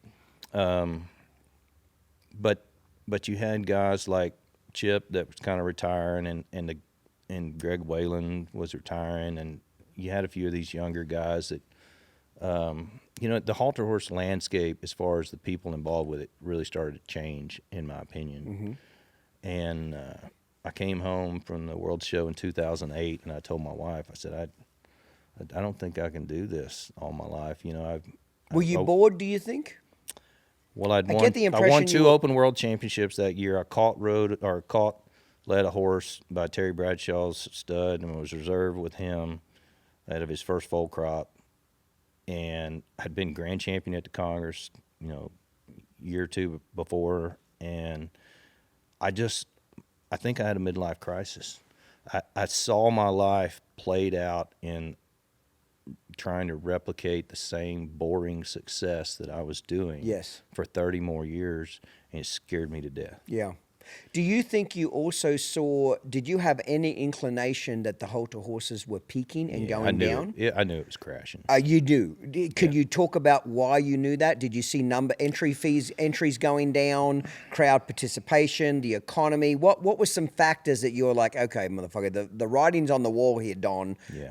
Can you dive into a little bit of why you saw all the it happen? excitement around the halter horse was getting smaller. The people that were involved with it were getting smaller. You had 20 people trading amongst themselves to fight for the same pool, and I just, they were much.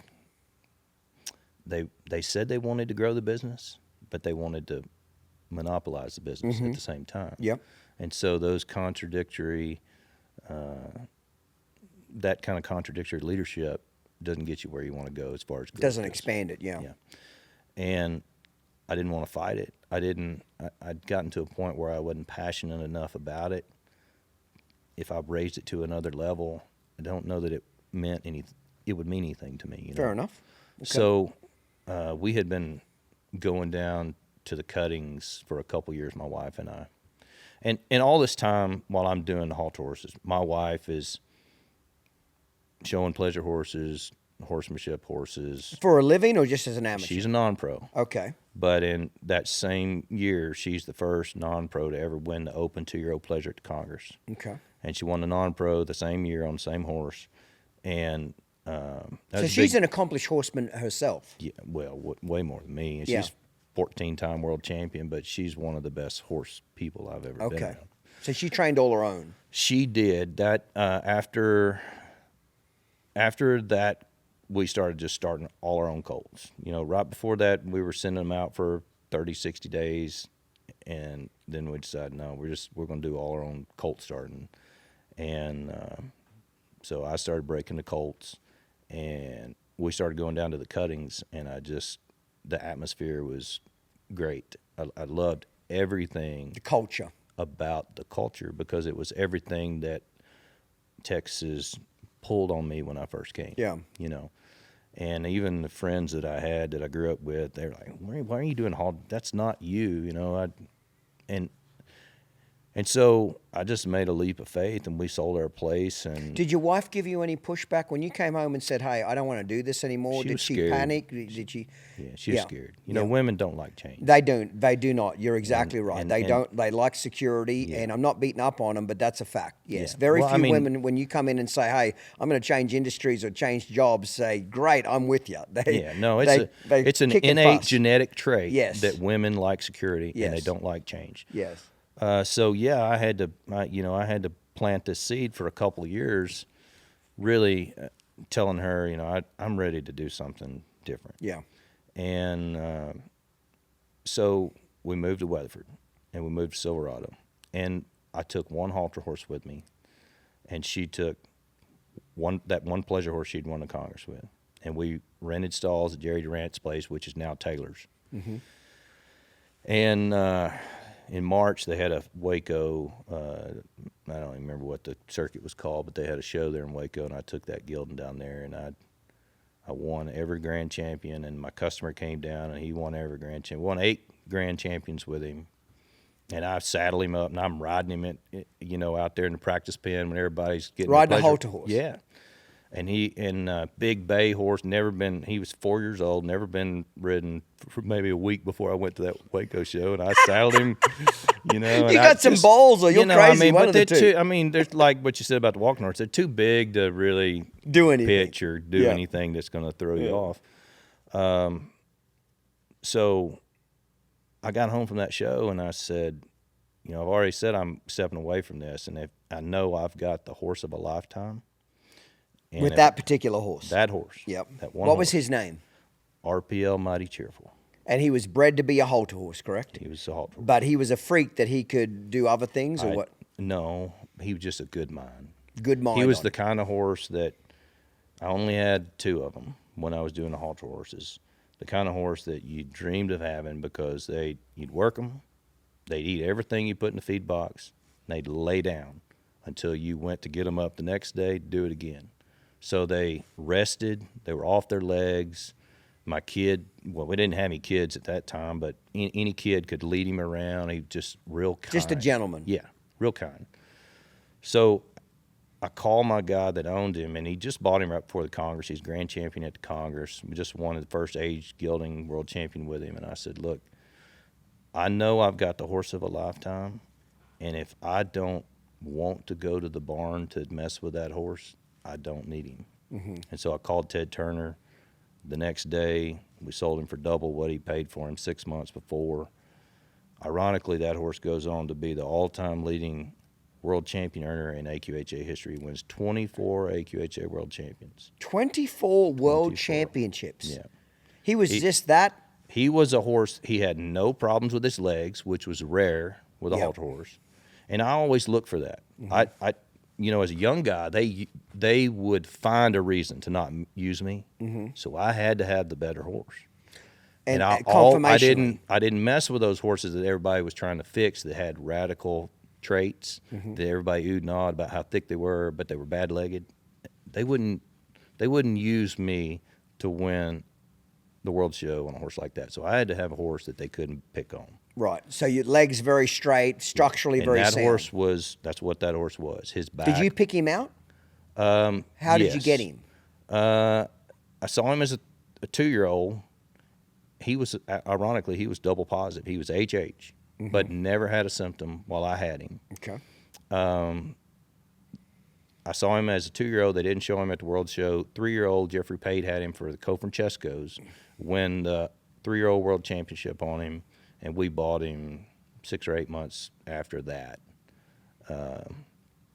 But his back. Do you remember what you had to give for him, if you don't mind telling me? Back in those days? 50 or 60,000. Yeah. It wasn't. It was a lot of money, but it wasn't stupid. Yeah. But because he was double positive, a lot of people were scared of that. Okay, because I thought he'd have all these if he was fits. in N or even in H, he'd been worth twice that. Okay.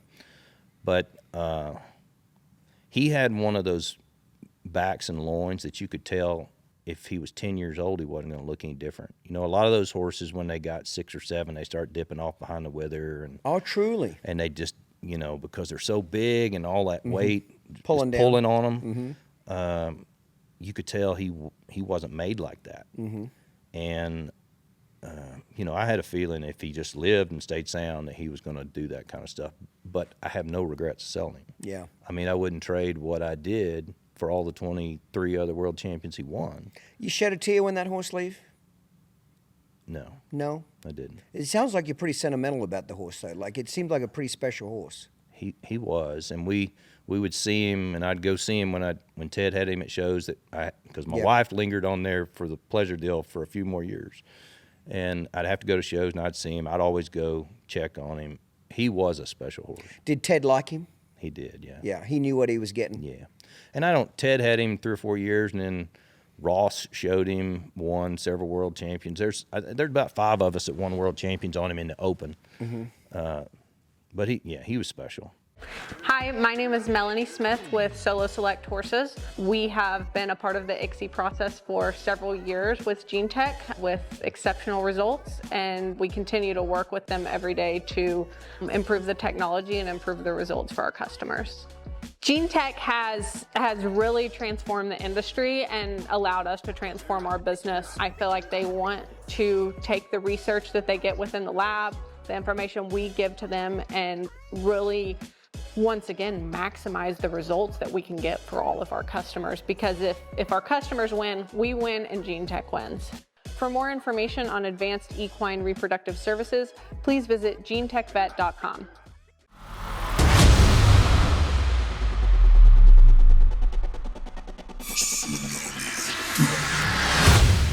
Breaking Bad is a 2020 stallion by Stevie Ray Vaughan, out of the all-time leading broodmare Sweet Abra. He is dual-registered AQHA and APHA, and is 6-panel NN. At just 6 years old, he's already earned over $230,000 and is still showing. He is nominated to the major NCHA and NRCHA stallion programs, and is part of the new Legacy Bonus, which has an estimated payout of $1 million to be paid at the NCHA Futurity.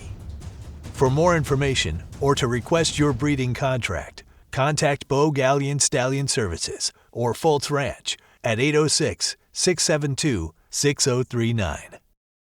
This episode is brought to you in part by Valley Equine, managing stallions that represent the performance horse industry's finest. You moved to Silverado. What are you doing for a living? If you only took this one Halter horse and your wife's got one pleasure horse, what are you doing for money at this point, mate? Artwork. Truly. And ironically, So did you sell the parents' place that they built and you had to rent back from them? What happened to that property? I did. As a wedding gift, they gave us like 5 acres that we ended up building our house on. Okay. And so we allocated that money from that land and went and bought a piece of land and built a house in Silverado. Okay. And I'm doing a lot of artwork, and about the same time, ironically, just something has always just come to me at the right time. Some friends that I had that I knew from the halter horse industry started GoHorseShow.com, and they came to me and asked if I would be their national sales director for their digital magazine. And I took that job and had it for 3 or 4 years, and it actually paid pretty good. But it was all sales. It was all commission-based. So you're No basically salary. selling advertising? What are you Yes, selling? I'm selling advertising. Okay, advertising. Yeah. So advertising for what? Anything and everything? Yes, their website in general, but they had a monthly at that time digital magazine, which was nobody had ever heard of that at the time. So they went head-to-head with Equine Chronicle, which I'm sure you're familiar with the very Equine much so, Chronicle. Equine Chronicle did not want to go digital. They wanted to stay in print. And so they just went down a different road, and it was real popular for a while, and still is, actually. Yeah. But I was with them maybe 3-4 years. Traveling job, everything over the phone? No, everything's over the phone. Okay, so you're just cold calling different companies saying, hey, would you advertise on the website? This is what we offer. This is how many people visit the website, etc. Yeah. And what was the website? What was it called again? Go what? GoHorseShow.com. And what was it? What was the actual purpose of it? What did it do? Their digital magazine was called Go Mag, and we had 200 pages or so a month, and it was pretty much spitting images of the ads that were in the Equine Chronicle. That's what I'm trying to figure out. What was, other than being digital, what was different about the magazines? That's it. That's it. Okay. That's it. That was pretty much it. One was digital. But we're one was talking paper. about, and we're talking about. Really, this is really before the iPhones. Well, about the time the iPhones came out, so people had Blackberries. Yes. And whatnot. They were still looking at this mostly on desktops and that sort of thing. Okay. But it was a good concept. Did it take off? Did the company do well? It did, and it probably didn't hurt that I was an AQHA judge, and I'm those people are, I mean, that's Yes, just the way the smoozing world with the right works. people, yep. I hate to even That's true. articulate that, Very but much it's so. just that's the truth. Yeah. Especially in that world. So I did that for a while, and then we started. I started riding cutters. My dad bought a cheap horse, and we bought couple horses, and we were right there at Clint Allen's. I got to meet Clint through our friends Rob Foster. Yep. And we got along great, and we started, the first 3-year-old I had, Clint and I were tag teaming her, and I go to West Texas Futurity, and I win a non-pro Futurity on her. Clint wasn't even there, and that's awesome. I mean, it was, So cutting horses kind of took your eye now. That's kind of what you like. It was my, at that point in my life, I had a lot of regret that I hadn't done that in my 20s. Okay. Because I'm at the point really where it's almost too late for me to like go all in. How old are you at this point? I'm in my early 30s, probably 33, 34 years old. But I wasn't willing to go work for somebody and make. Yeah, you're too old to be back in the bunkhouse. I can't. I got a college degree. I'm a judge. I'm overqualified to do that. In my head, I'm telling myself that. But that's all I wanted to do. And so anyway, we rode with Clint for a while, and then we rode. We bought a cat stud for Matt Miller that Gerald Alexander trained, and that ended up being a top earner out of Desires and Freckles, horse called Thundercat. And he wins 150 for us, and I win limited non-pro at the Super Stakes or the Derby on him. I can't remember. Make the non-pro finals. We sell him to Wesley's guy, Finer, and he wins another 150 on him. And then we kind of got to a point, we were buying these horses that had been trained, and we had a little bit of a show experience, but we wanted to start our own colts and do that. So I did the 2-year-old thing for a few years. Of cutters? Yeah. Okay, so you've already quit the sales job for the online magazine. Yeah, roughly in there somewhere. Because I'm trying to think I'm trying to put together how you're making a living, how you're going to feed your family. It's a struggle. It really is. And luckily my wife she was able to help with some of that, fill in the holes. Did she have some day jobs? How was she making money? No, my wife's family owned a candy company in East Texas. Okay. So she had a little bit of funds that could help out a little bit, right? Yeah. Fair enough. Yep. So we buy a filly out of the first foal crop of Metallic Cat out of Amanda Starr gun. And I'm still starting her 2-year-olds, and then she's taking them over after 30 or 45 days, and I start that filly, and it right off the bat, it's pretty apparent that she's pretty special. Yeah. And I have a lot of guys try to buy her, and all I want to do. This is the first foal crop of highbrow cat. No, Metallic Cat. Metallic Cat. Okay. Yeah. And I'd bought another filly off of Roy Farrell. That was 3 that he had never let anybody break. The smart little Lena, beautiful little red roan, smart little Lena. I tried to buy her a whole 2-year-old year. He wouldn't sell her. Wouldn't let anybody train her. Why not? He didn't like horse trainers. He just wanted to sing in the pasture. You know Roy? No. He owned a little place up there behind Tommy Mannion's. Anyway, I finally get him talked into selling me that filly, but he'd waited so long, nobody wanted her. Yeah. And I think we'll give $7,500. I ride her for 6 weeks, sell her for $50,000. So now I'm a horse trader. And you're having some luck with it too. Yeah. Do you think any of your confirmation Halter horses, do you think that helped you buying those cutters as early? Yeah, for sure. Picking out at the yearling sale. Yes. I loved going through everything at the yearling sale. I mean, all year long I waited for that. Yeah. And it was fun because that's when I had Halter horses, I'd literally get on a plane. I'd fly to Iowa. I'd fly to Kansas. I'd go everywhere and look at those babies. So before those Halter futurities came about, I knew who had the best one, who had the one to beat, and we'd try to get it bought, or we wouldn't go show against Talking about those babies, is there any formula that you could tell people about? Is there a particular age of a baby that is a bit of an indication of what it's going to look like? Obviously babies are just like human beings. They go through stages. Boys and girls go through ugly, gangly stages, and, as they turn into adults, horses do the same thing. But is there a particular age of babies that you think, okay, Clinton, roughly around 3 months is a good rule of thumb, what they are is a smaller version of later on? Do you know what I'm trying to ask here a little bit? Yeah, it's case by case. But in those days, you had studs that were really popular for sire and futurity babies as weanlings. Okay. And they would look like mini aged horses. Yep. And then when they're 3 years old, they're still the same still the same height. You know, they just never would grow. Yep. And so you had to be careful of those kind of horses. The horses that I would pick, I bought a yellow stud from Doug Talent out of a very famous mare. She was old and they hadn't had a baby out of her for several years. A Palomino stud that was the one that I ultimately would become known for in the Halter deal for showing. And What was his name? Golden Gunslinger. And I bought him. He had rhodococcus, and he cost $35,000, and he was 30 days old. And I saw him. He didn't look like you were going to show him this year. He looked like he was going to be a man down the road, and he was by Kids Classic Style, who was the popular horse at that time. And he had a little doll head like a mare. And I remember I went home and I told Joetta what I'd done. And I said, I don't know how I'm going to pay for him or who I'm going to get to buy him, but I committed on that horse. So I got to come up with the money. And she said, I want to go see it. And she went over there and she's like, you've lost your mind.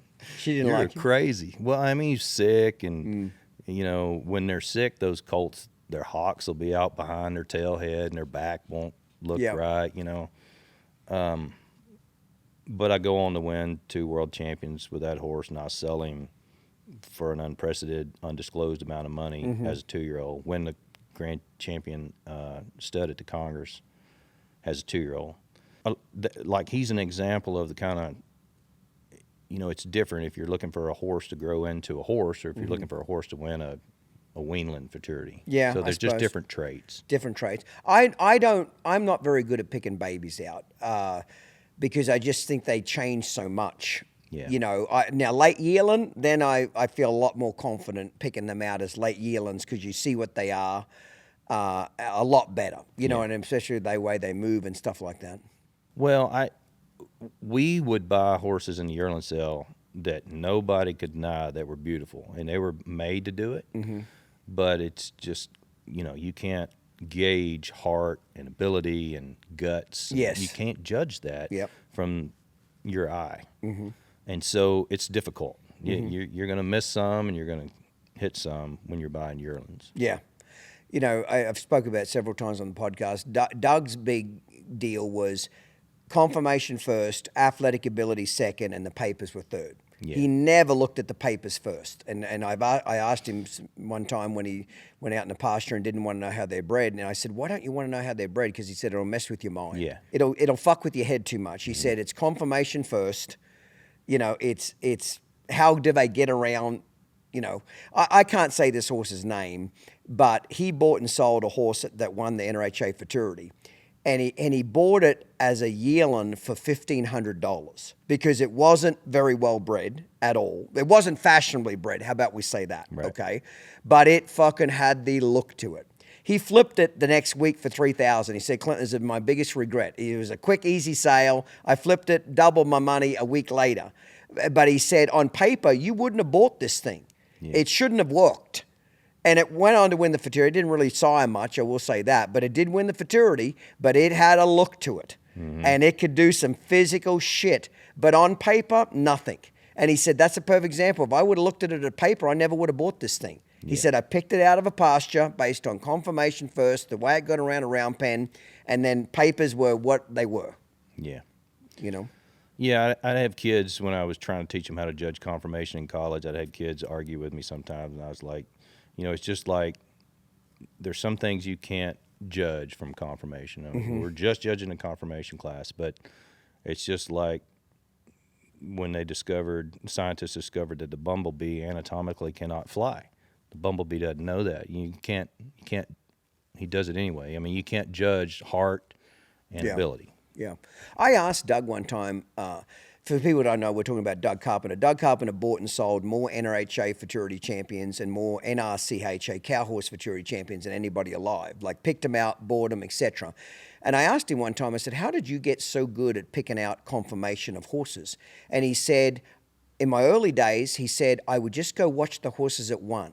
And he said, I would follow them back to their stalls, follow the trainer back to their stalls, figure out what stall they were in. And he said, I'd come back at 1 o'clock in the morning and go back into that horse's stall. And he said, sometimes I'd pull the sheet off them. And he said, I'd just study them. Yeah. I studied how they walked. I studied how they looked. And he said they all had a certain look to them.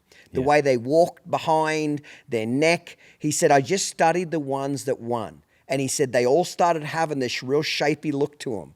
Like they were round, like this. Right. You know what I mean? He said they all walked, the big stopping horses, cow horses and reiners, they all walked like, when a horse is going to the bathroom and it's pooping, they widen their back legs. He said the big stoppers just walk like that anyway. They kind of shuffle. He always used to say it's like they had a corn cob stuck up their ass, where they walked wide like that, where the ones that walk real narrow behind those motherfuckers never stop. Yeah. You know what I mean? And he said, I just studied the horses that won. And they all started having lots of common traits to them. I remember the first year I went to the Cut and Futurity sales with him. We're in a hotel the night before the sales start, and I've got the catalog out, and I'm so excited. I've gone through it and marked off every damn horse in there that's bred out through the arse. It's unbelievable. And I said to Doug, I said, man, how are we going to look at all these horses? There's so many good ones in here. He looked at me and said, no. He said, 90% of them are not going to work. And I said, what do you mean? I said, they're phenomenal. They're out of mares that are 100,000-300,000. He said, Clinton, they won't have the conformation. Yeah. He said, there'll be 10% at best out of this sale book that we'll get serious about wanting to look at. Yeah. And he was right. The next day we went there, a lot, they got a long back, high hip, neck coming out, nothing put together right at all. But yeah, it's confident. Well, and he probably knew those mares well enough to know what their babies are going to look like anyway. Probably a lot of them. He studied a lot. Yes, he crept around, didn't he? Yeah, he crept around and studied a lot of them. And I think, obviously, coming from the Western pleasure days where you needed a good mover, the reining especially, and even cow horse, anything that lopes and has to change leads has got to move right. Yeah, 100%. So if they got an upside down neck on them, and they get low in the withers and high in the arse end, they're not going to round up like this very much. You know what I mean? So, I don't, the cutters don't have to go change leads, so I don't think the conformation is as important for that event as what it is the cow horses, the reiners, or that type of stuff, but they've got to be able to get round. Right, 100%. Right, let's take a little break here, freshen up a cocktail. When we come back, you're kind of at this chapter where you're basically buying and selling 2-year-olds. You're doing the yearling deal, you're starting them, and I kind of want to pick it up from there, if that's what you want to do for a living or how you're making a living, that type of stuff. Yeah. Every trainer's looking for an edge on their competition. Whether it's a better horse, better way to train it. But really, in reality, all the trainers have got access to great horses. All the trainers are doing a lot of the same techniques. To me, the next greatest edge on competition, whether you're reining, cutting, cow horse, eventing, or racing, is keeping your horses sound and ready for competition. For the last 4 years, I've been sparring my horses by Cold Creek Equine Spa, and I spar them for 20 minutes every day after I ride them at 36 degrees. It ices down all 4 legs. What a game changer. My vet bills have been cut back by 50%. My horse's soundness has been gone through the roof, okay? People think that spas are expensive. It'll pay for itself just on saving on vet bills in the first 18 months. Spas have been around for a long time, but for years they've been junk. They are broken more than they actually work. You needed to be like a plumbing engineer to make the some bitches work. Cold Creek Equine are using the latest technology, industrial strength machines that are basically maintenance free. Anybody can operate this thing. Even me as a horse trainer, I can operate it. And more than anything, it stays working. Go to their website, check them out. It's a game changer. In the next 10 years, if you're a professional horse trainer, if you don't have a spa, you will be left behind on your equine soundness. How do you know what it takes to become successful? Talk to someone who's done it. Clinton Anderson became a multi-millionaire by leveraging his passion for horse training into a global brand and media empire, starting with nothing but the change in his pocket and the will to succeed. In doing so, he revolutionized an industry and became a celebrity. Now, you can put his experience and advice to work for your business. With Clinton Anderson's business consultancy, you can tap into Clinton's unique perspective, hear his straight talk, and get his no-nonsense advice. Just imagine yourself armed with Clinton's hard-earned knowledge and entrepreneurial spirit. So whether you own a ranch or any sort of business at all, we invite you to discover the transformative power of Clinton Anderson's leadership and innovation in your business. Call 1-888-287-7432 to take your business to the next level today.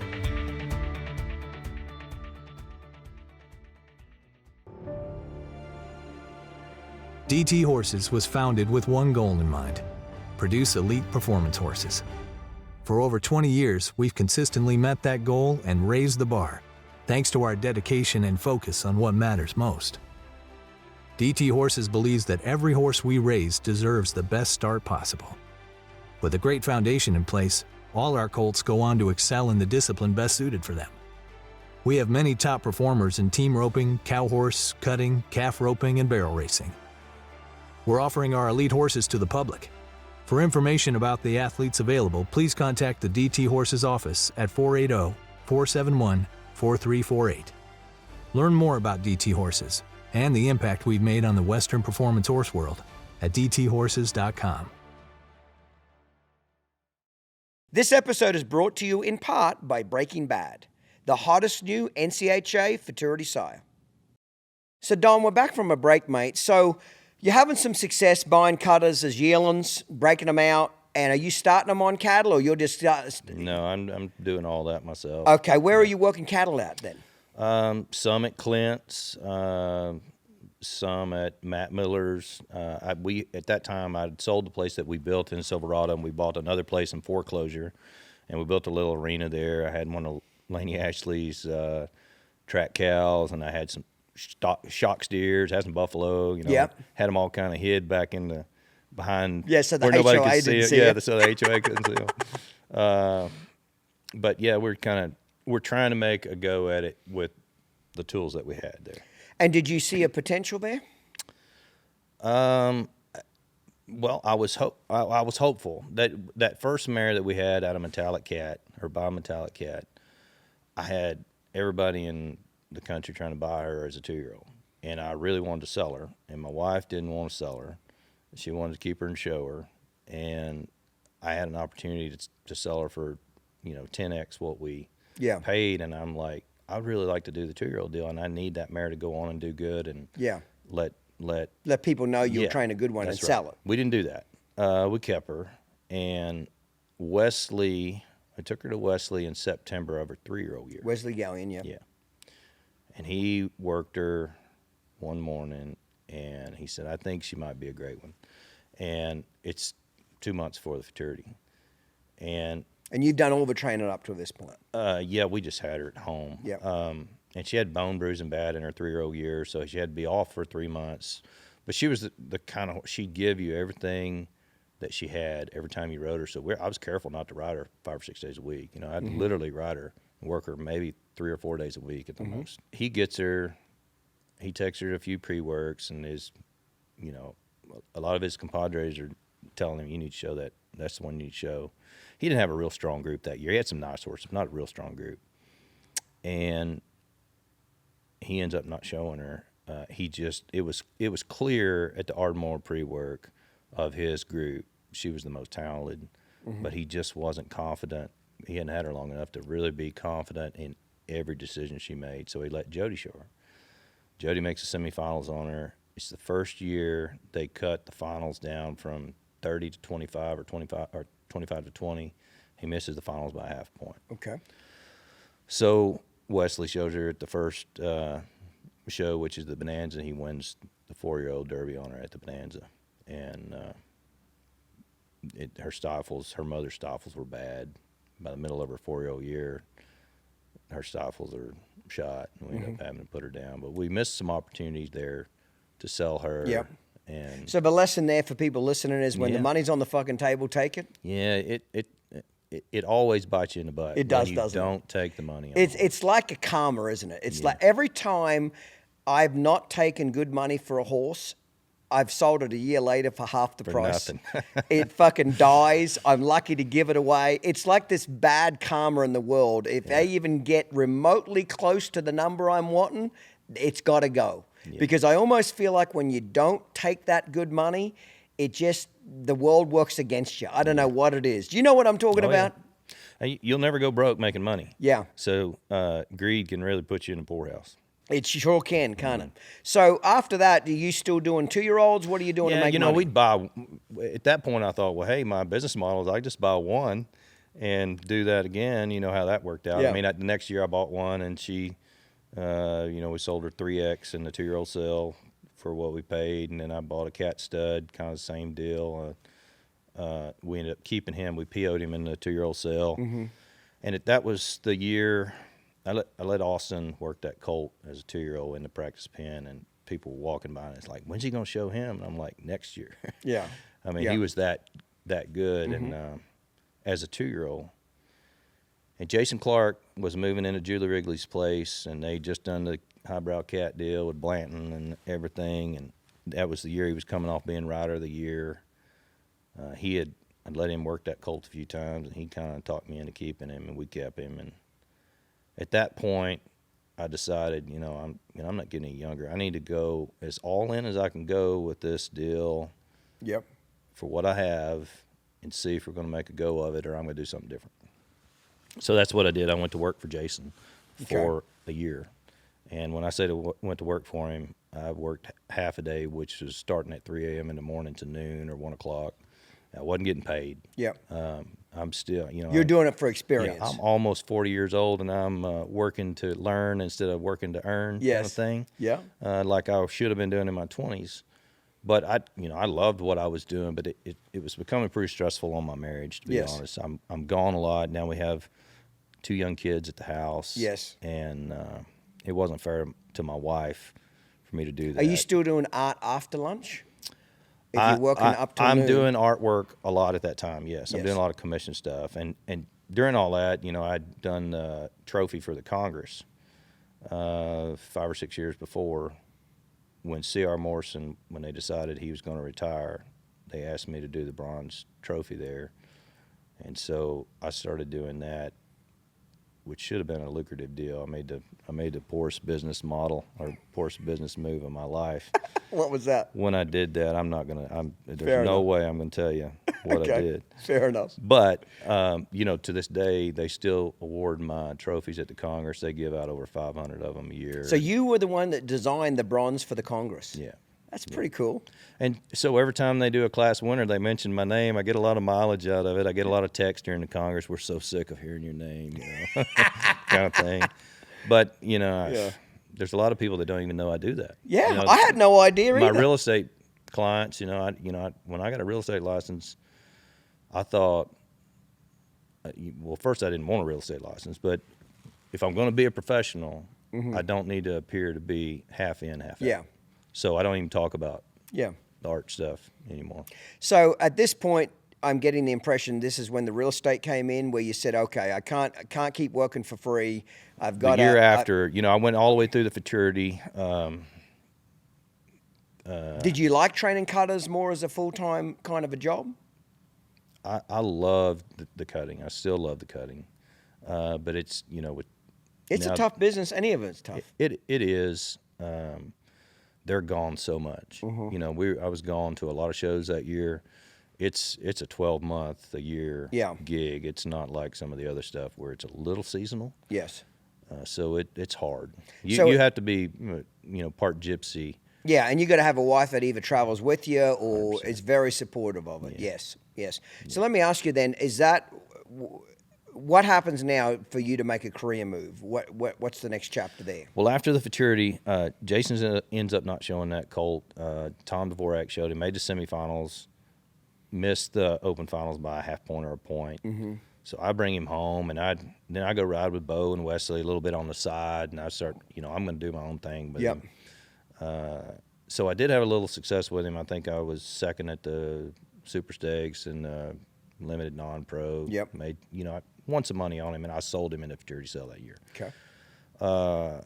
But during that year was a time where, I wasn't really growing my family wealth, and I had 2 kids coming up, and we were comfortable. We weren't making anything. Right. And my wife for a couple of years had been saying, you really need to get your real estate license. And I just deflected it. I didn't want to, I didn't want to hear it. Because you didn't like it. It had a stigma to it. You didn't think it was cool. First of all, I hated salespeople. Okay, fair enough. And secondly, I felt like personally it was giving up on everything I had. Your horse training career. I was no longer a horse guy. Yeah, fair enough. If I did that. Yep. And since I was a senior in high school, everything I'd done, whether drawing, judging, showing, fitting, breaking, was around horses, and I didn't want to give that up. But I didn't want to go broke part of either. Your life. Yeah. Didn't want to go broke. So I kind of quietly started taking some real estate classes about halfway through that year, about midsummer. And I remember we were at dinner with some friends, and my wife kind of let it slip. Oh, Don's taking he's been busy today because he's been taking real estate classes. I was like, Shut the fuck up. Yeah, and I had one of my friends who does a lot of work for people in Weatherford. He looks at me, he gets quiet. He doesn't say anything. He said, man, I go around to people's places all week long, and I have probably 5 or 6 people tell me they're going to get a real estate license. He said, I get so tired of hearing it. Mm-hmm. He got quiet again, and he said,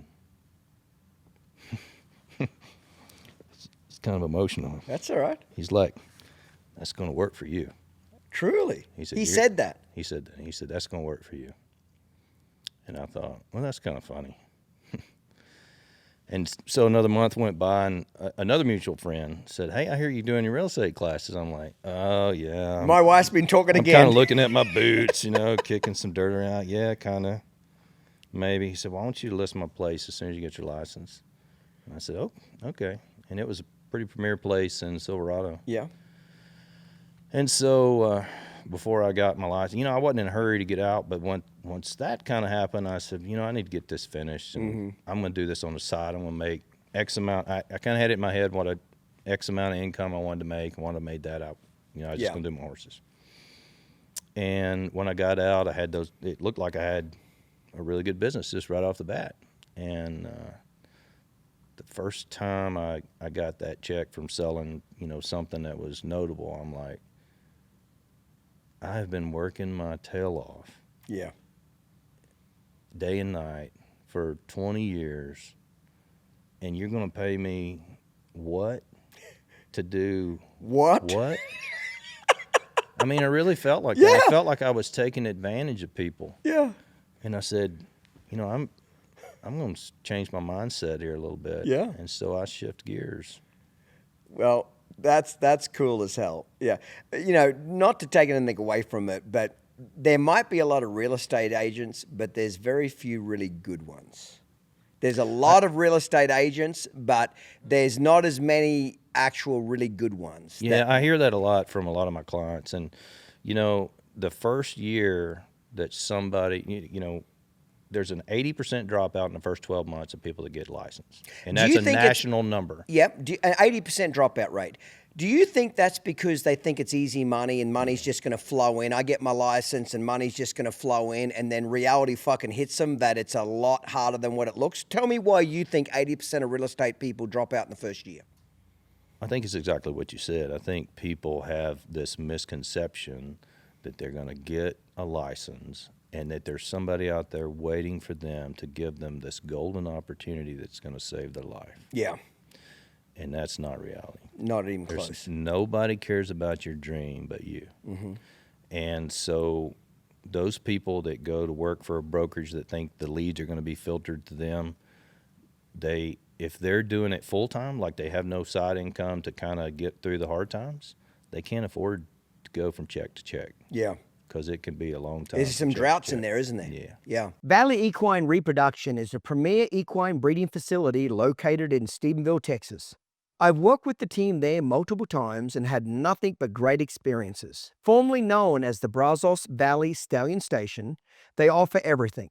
They manage over 45 stallions, including some of the most renowned in the industry. They offer mare care and breeding services, foaling out services, a recent mare program, sales fitting, and rehabilitation services. Plus, their Super Stallion Incentive Program has awarded substantial payouts. In 2024, the program paid out $1.4 million across the NCHA and NRCHA. If you're in the breeding business, you have to check out Valley Equine Reproduction. Visit them online at valleyequinerepro.com or give them a call at 254-485-8280. Hi everyone, my name is Michael Miola. My wife Michelle and I own and run the fabulous Silver Spurs Equine Breeding Centers located in Purcell, Oklahoma and Scottsdale, Arizona. We specialize in making your equine dreams come true by breeding the finest American quarter horses in the world. Finding that special horse, The one that speaks to your soul is what Silver Spurs is all about. When you come to our ranch in Purcell, Oklahoma, you will meet that fabulous weanling that once trained, utilizing Clinton Anderson's tried and proven methods, will become an extension of your body, knowing intuitively what you want to do and give you endless hours of adventure and love. Our stallions are the elite. They represent the finest bloodlines in their sport and have won every championship title during their competitive careers. Our breeding program is partially skill, partially science, partially art, definitely a gift from God, but mostly love.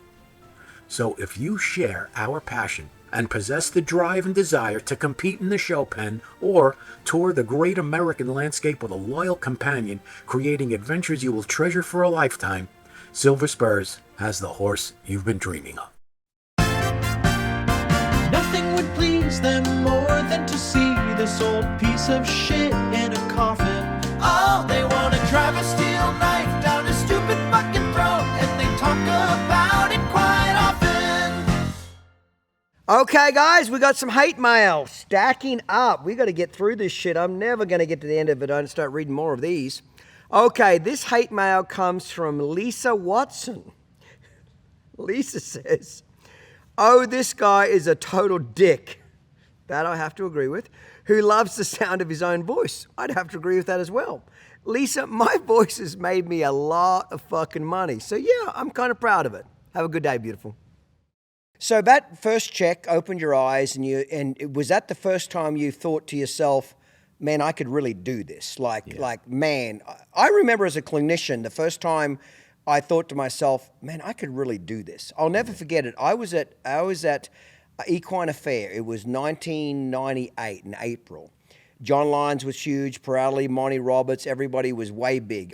They stuck me in the back fucking arena beside the homeless guy, the janitor. Like, I've got 3 people watching me, okay? They put me in the worst times possible that nobody would want to come see you. But I specifically went and saw my competitors. I went and watched all of John's demos and all of Pirelli's and all of Monty Roberts, and I watched them and I thought to myself, I could really do this. Like, not just do it, but kick their ass, do it. Like that, the light bulb went on for me as like, okay, if you guys think this fucking shit is good, wait till I have a rip at this. Yeah. Was that a defining moment for you? When you got that first check, was that a defining moment for you that said, okay, I could really excel at this? It was a motivating moment for me, for sure. Because it ignited a fire in me to try to do something. Mm-hmm. It wasn't till about 2 years later, after I had a couple of bigger, more notable deals under my belt, that I really thought I was armed in a way that I could really go after the competition. Mm-hmm.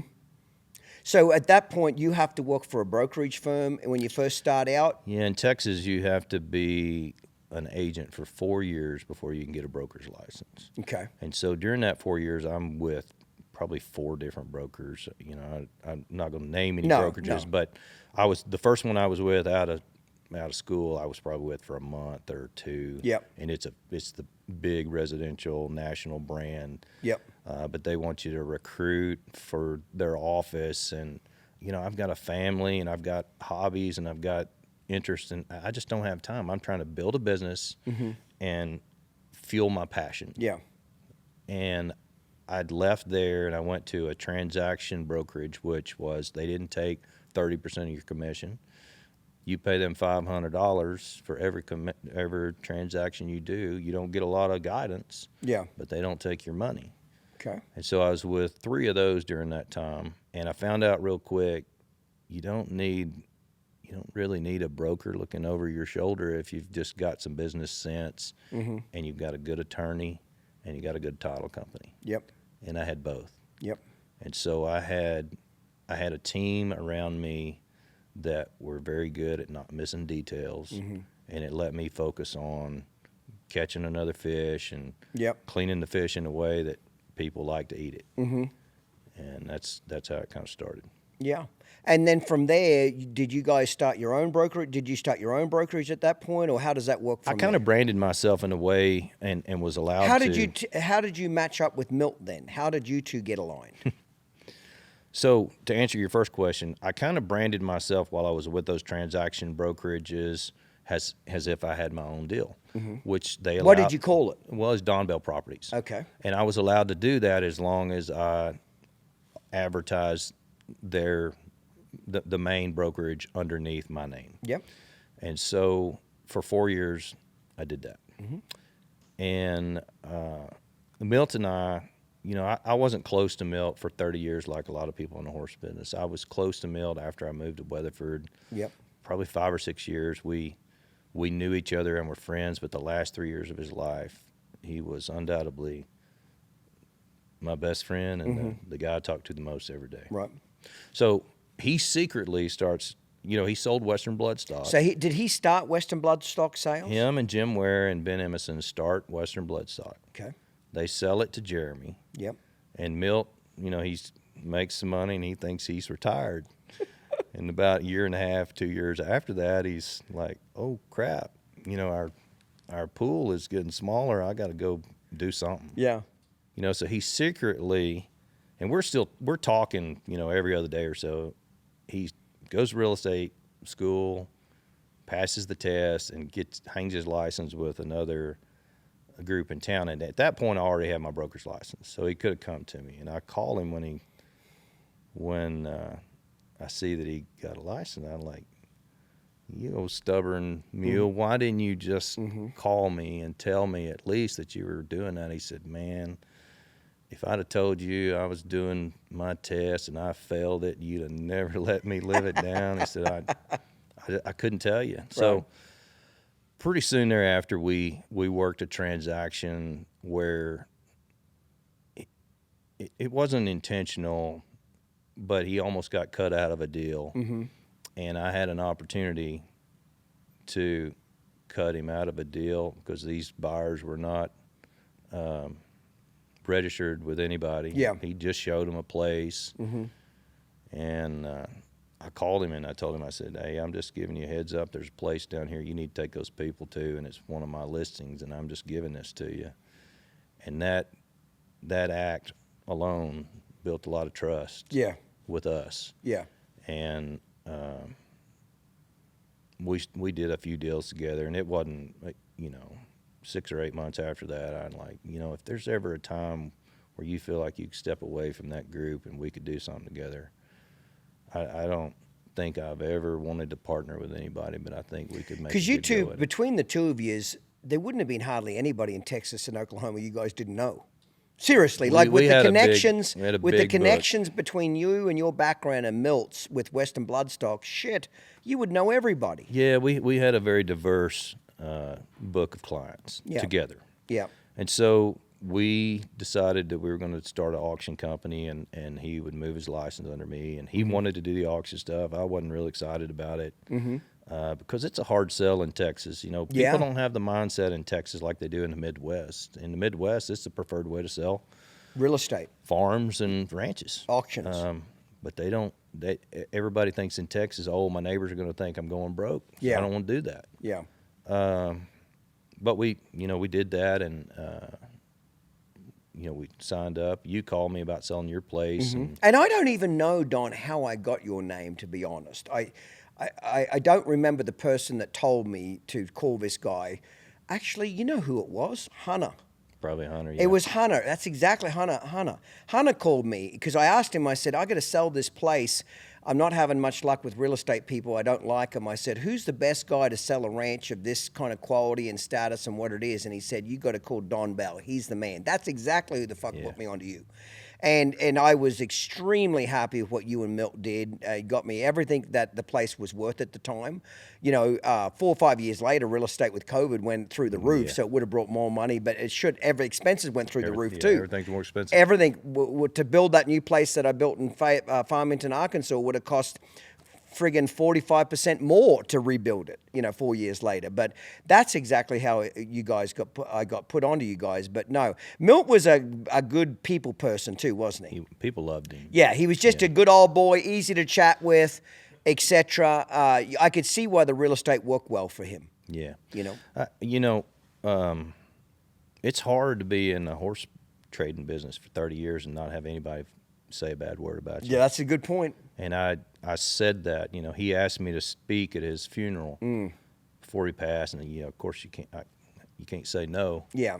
And Steve Frisket was there, and I said, Steve, I'm not picking on you, but it's hard to be in the horse business, and it's an honest horse trader is an oxymoron. Yes. And he was different.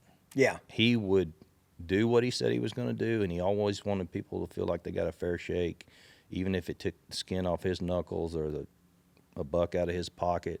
He was more interested in having a future client and doing something down the road and having a good relationship. He loved people. I always try to make customers feel like they got the win on you, and it can be something as silly as give them the halter and lead rope. Right. You know what I mean? Give them the halter and lead rope, a set of boots for their horse that they put in training. Whatever it is, it's always amuses me how little it has to be to really to make people smile, make people feel like they got a hell of a deal on you. You know what I mean? So, and Milt was smart enough to do that. It was a small time loss, but it was a bigger time gain because you gained a better customer down the road. I suspect in your business, correct me if I'm wrong, real estate. All businesses like this, but especially in real estate, if I had to guess, you guys' word of mouth and referrals is huge. It is. That's got to be 80% of your business. It is. Is that right or wrong? Yeah, my clients that I've serviced in the past send me new people all the time. Yes. And there's no advertising you can do that compares to somebody that is a client saying, call this guy. This is my experience with these people. Yeah. These are your people. Yeah. And so I've always tried to work through every transaction where people felt like that. And I give a lot of myself to transactions, especially when I started. I didn't care. It really wasn't about the first 5 years. It wasn't about the money as much as it was about building a brand that had done X. Yeah. You know what I mean? I wanted to build a list of places that I'd sold, and I didn't care. They were never going to get away from me because I would refuse to give a little bit to make a transaction. Yes, even if it had to come out of your pocket. That's right. Make the deal go down. Yeah. Especially when you're trying to build a business, I think that's very important. Very much so. Very much so. Let me ask you this. What do you think the general public do not know about being a real estate agent, specifically in the horse industry, from the outside looking in, that they wouldn't know is different about selling real estate? Is there anything in particular that comes to mind?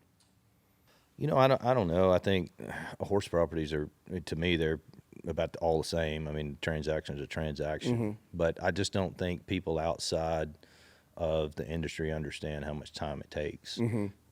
I've had people that want to ride with me for a day or two to see if they want to do what I do, and at the end of 2 days, most of them are like, I don't know how you don't have a brain tumor from being on the phone all day long. Yeah, talking. I mean, you have to be a slave to that cell phone. Yes. And yeah, I could see that. Let me ask you, what do you think is that people? I've always said this, and tell me if you agree with it or disagree with it. As a general rule, horse properties, horse ranches are a horrible real estate investment as a general rule, because raw land, anybody will buy it. Right. You know what I mean? And obviously location. Where it is, it could be commercial real estate, it could be everything. But I always say to customers, when you build a horse facility, you've now limited that to a horse customer. The only person that wants to buy this fucking ranch now is somebody that has horses. So out of the population of people that have horses compared to cats, dogs, and city people, it's pretty small, isn't it? So you've already limited who your potential buyer is, okay? So I always tell people, I always say as a general rule, whatever you spend on it, you're going to lose 30% straight off the bat. Straight off the bat, when you get done putting the last coat of paint on a brand new facility, you just lost 30% of your money straight off the bat. And now maybe in time it'll come back, and maybe location that'll help come back. But it's kind of like buying a new car. There's a little bit of a hit because you've just limited who's going to buy this. Do you disagree or agree with that statement as a general rule? As a general rule, I agree with that. That's probably pretty accurate, especially historically. I'm seeing some trends now in the Gainesville, even Gainesville, Whitesboro, Weatherford area, where we just don't have enough inventory. Yes. We can't find enough good places. The people that own the good places, they won't sell the good places, and a lot of the good land that you could build a place on, developers have brought up and done something with, so it's a real struggle.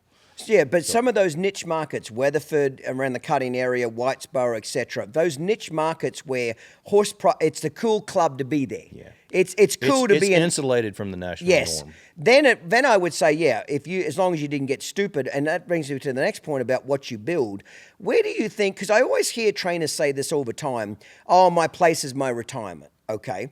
And I always thought that was a silly way of looking at it, because unless you built it where a commercial developer is going to come down and tear that indoor down and basically bulldoze the house and sell it off as house lots or commercial lots, most horse trainers, after your place is 25 years old and you haven't upkeeped it, it's wore out. Right. It ain't worth shit to you.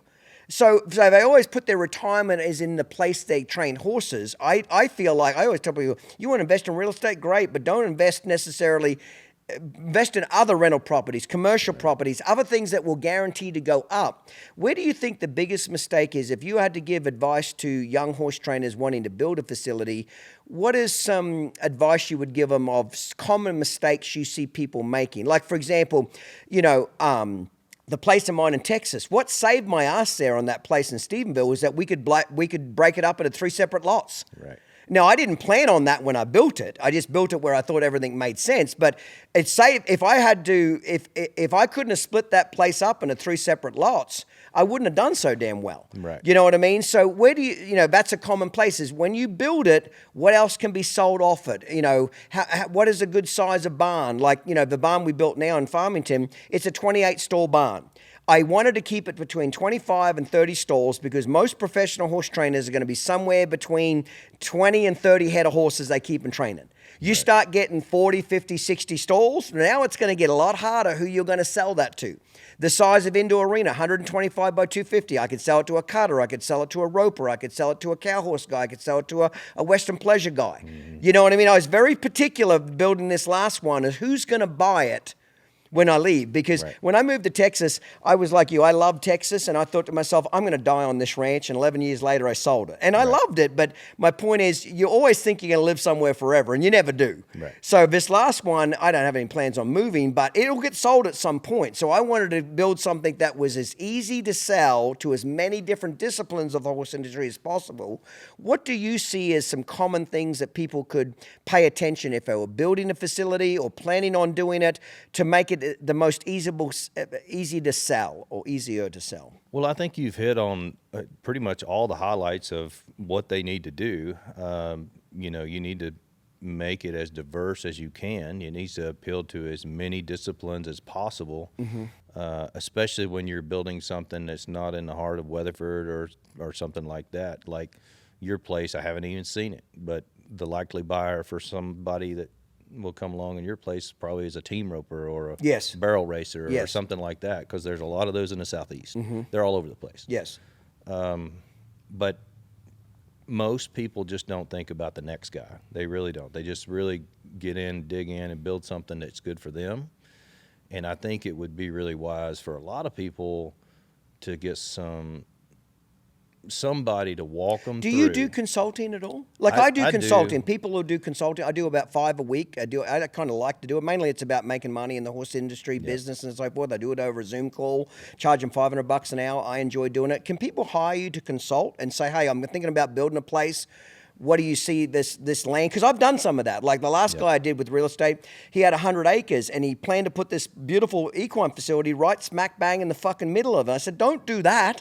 Let's build it over here in the corner. So at least we can sell off this much land as raw land. We've got other avenues here. If you build it in a smack bang in the beginning, the whole fucking place becomes an equine place now. Right.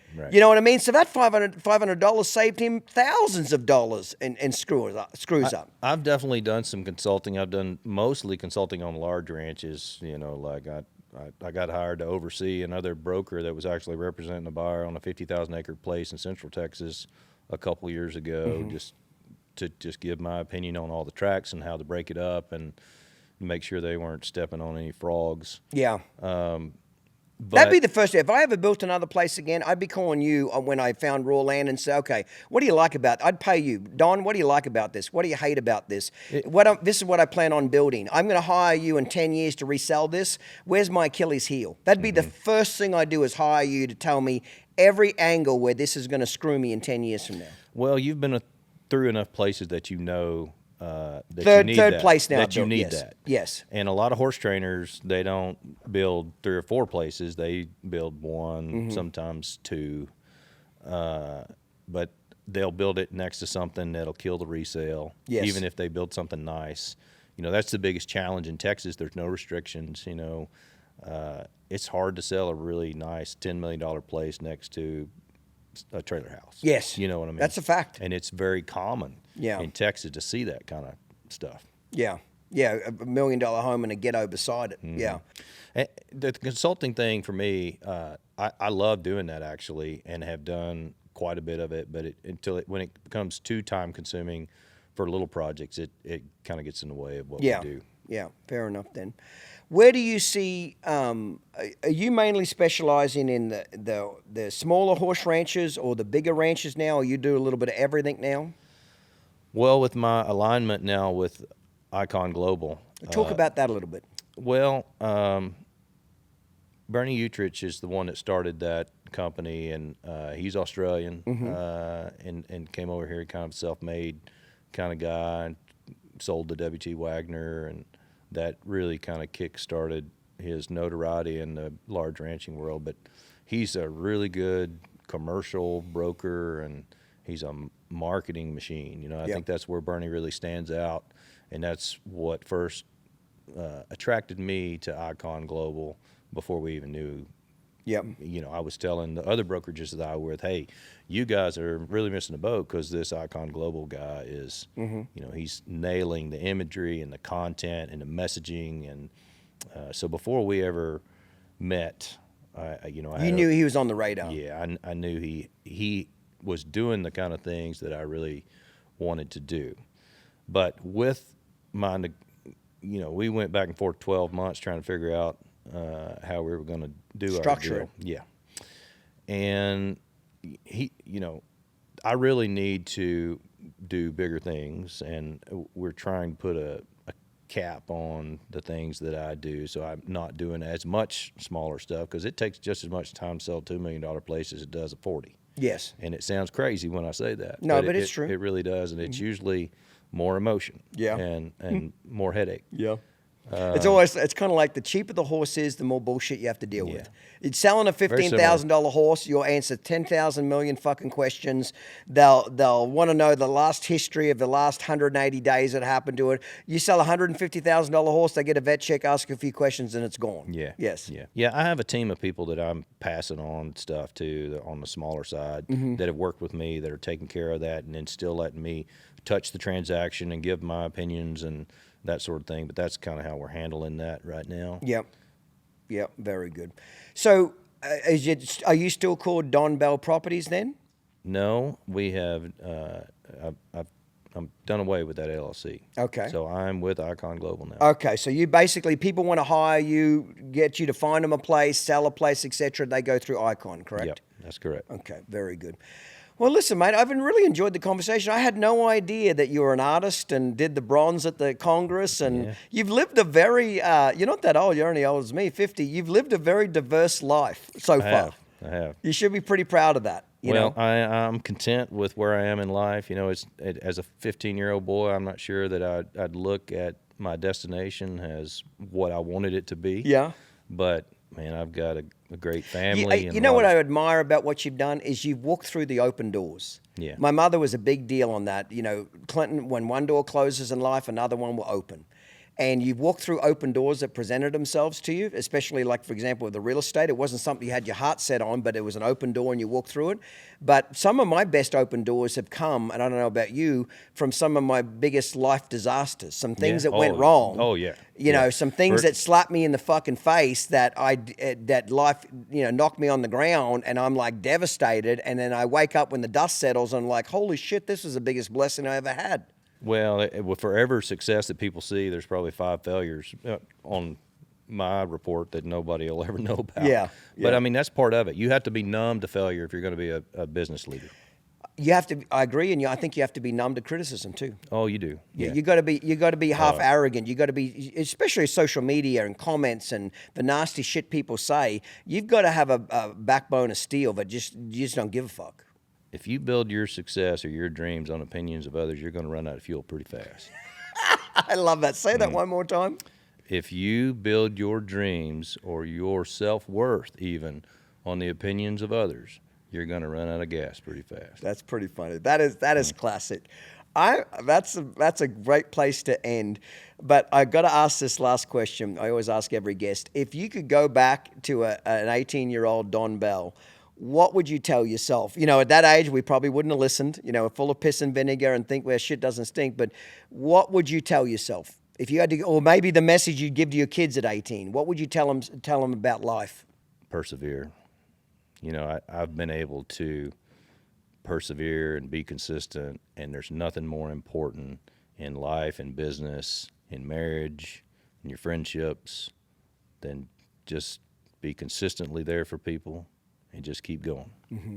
Keep showing up. Yeah. Don, cheers, mate. Cheers to you, Great bud. to have you here. I appreciate you. Thank you. And I look forward to seeing the new chapter of this icon. And I've met Bernie a couple of times. Great guy. And yeah, he is. You got a great story. Just thanks for being here. Thanks mate. for having me, bud. Cheers. Yep. Today's episode was filmed and produced by Uncut Productions, marketing by Stewart & Associates, and organized and administrated by Down Under Horsemanship. If you enjoyed this episode, be sure to hit the subscribe button and leave a rating. Follow us and stay up to date on social media, including Facebook, Instagram, TikTok, and YouTube. See you next time, mate. Cheers.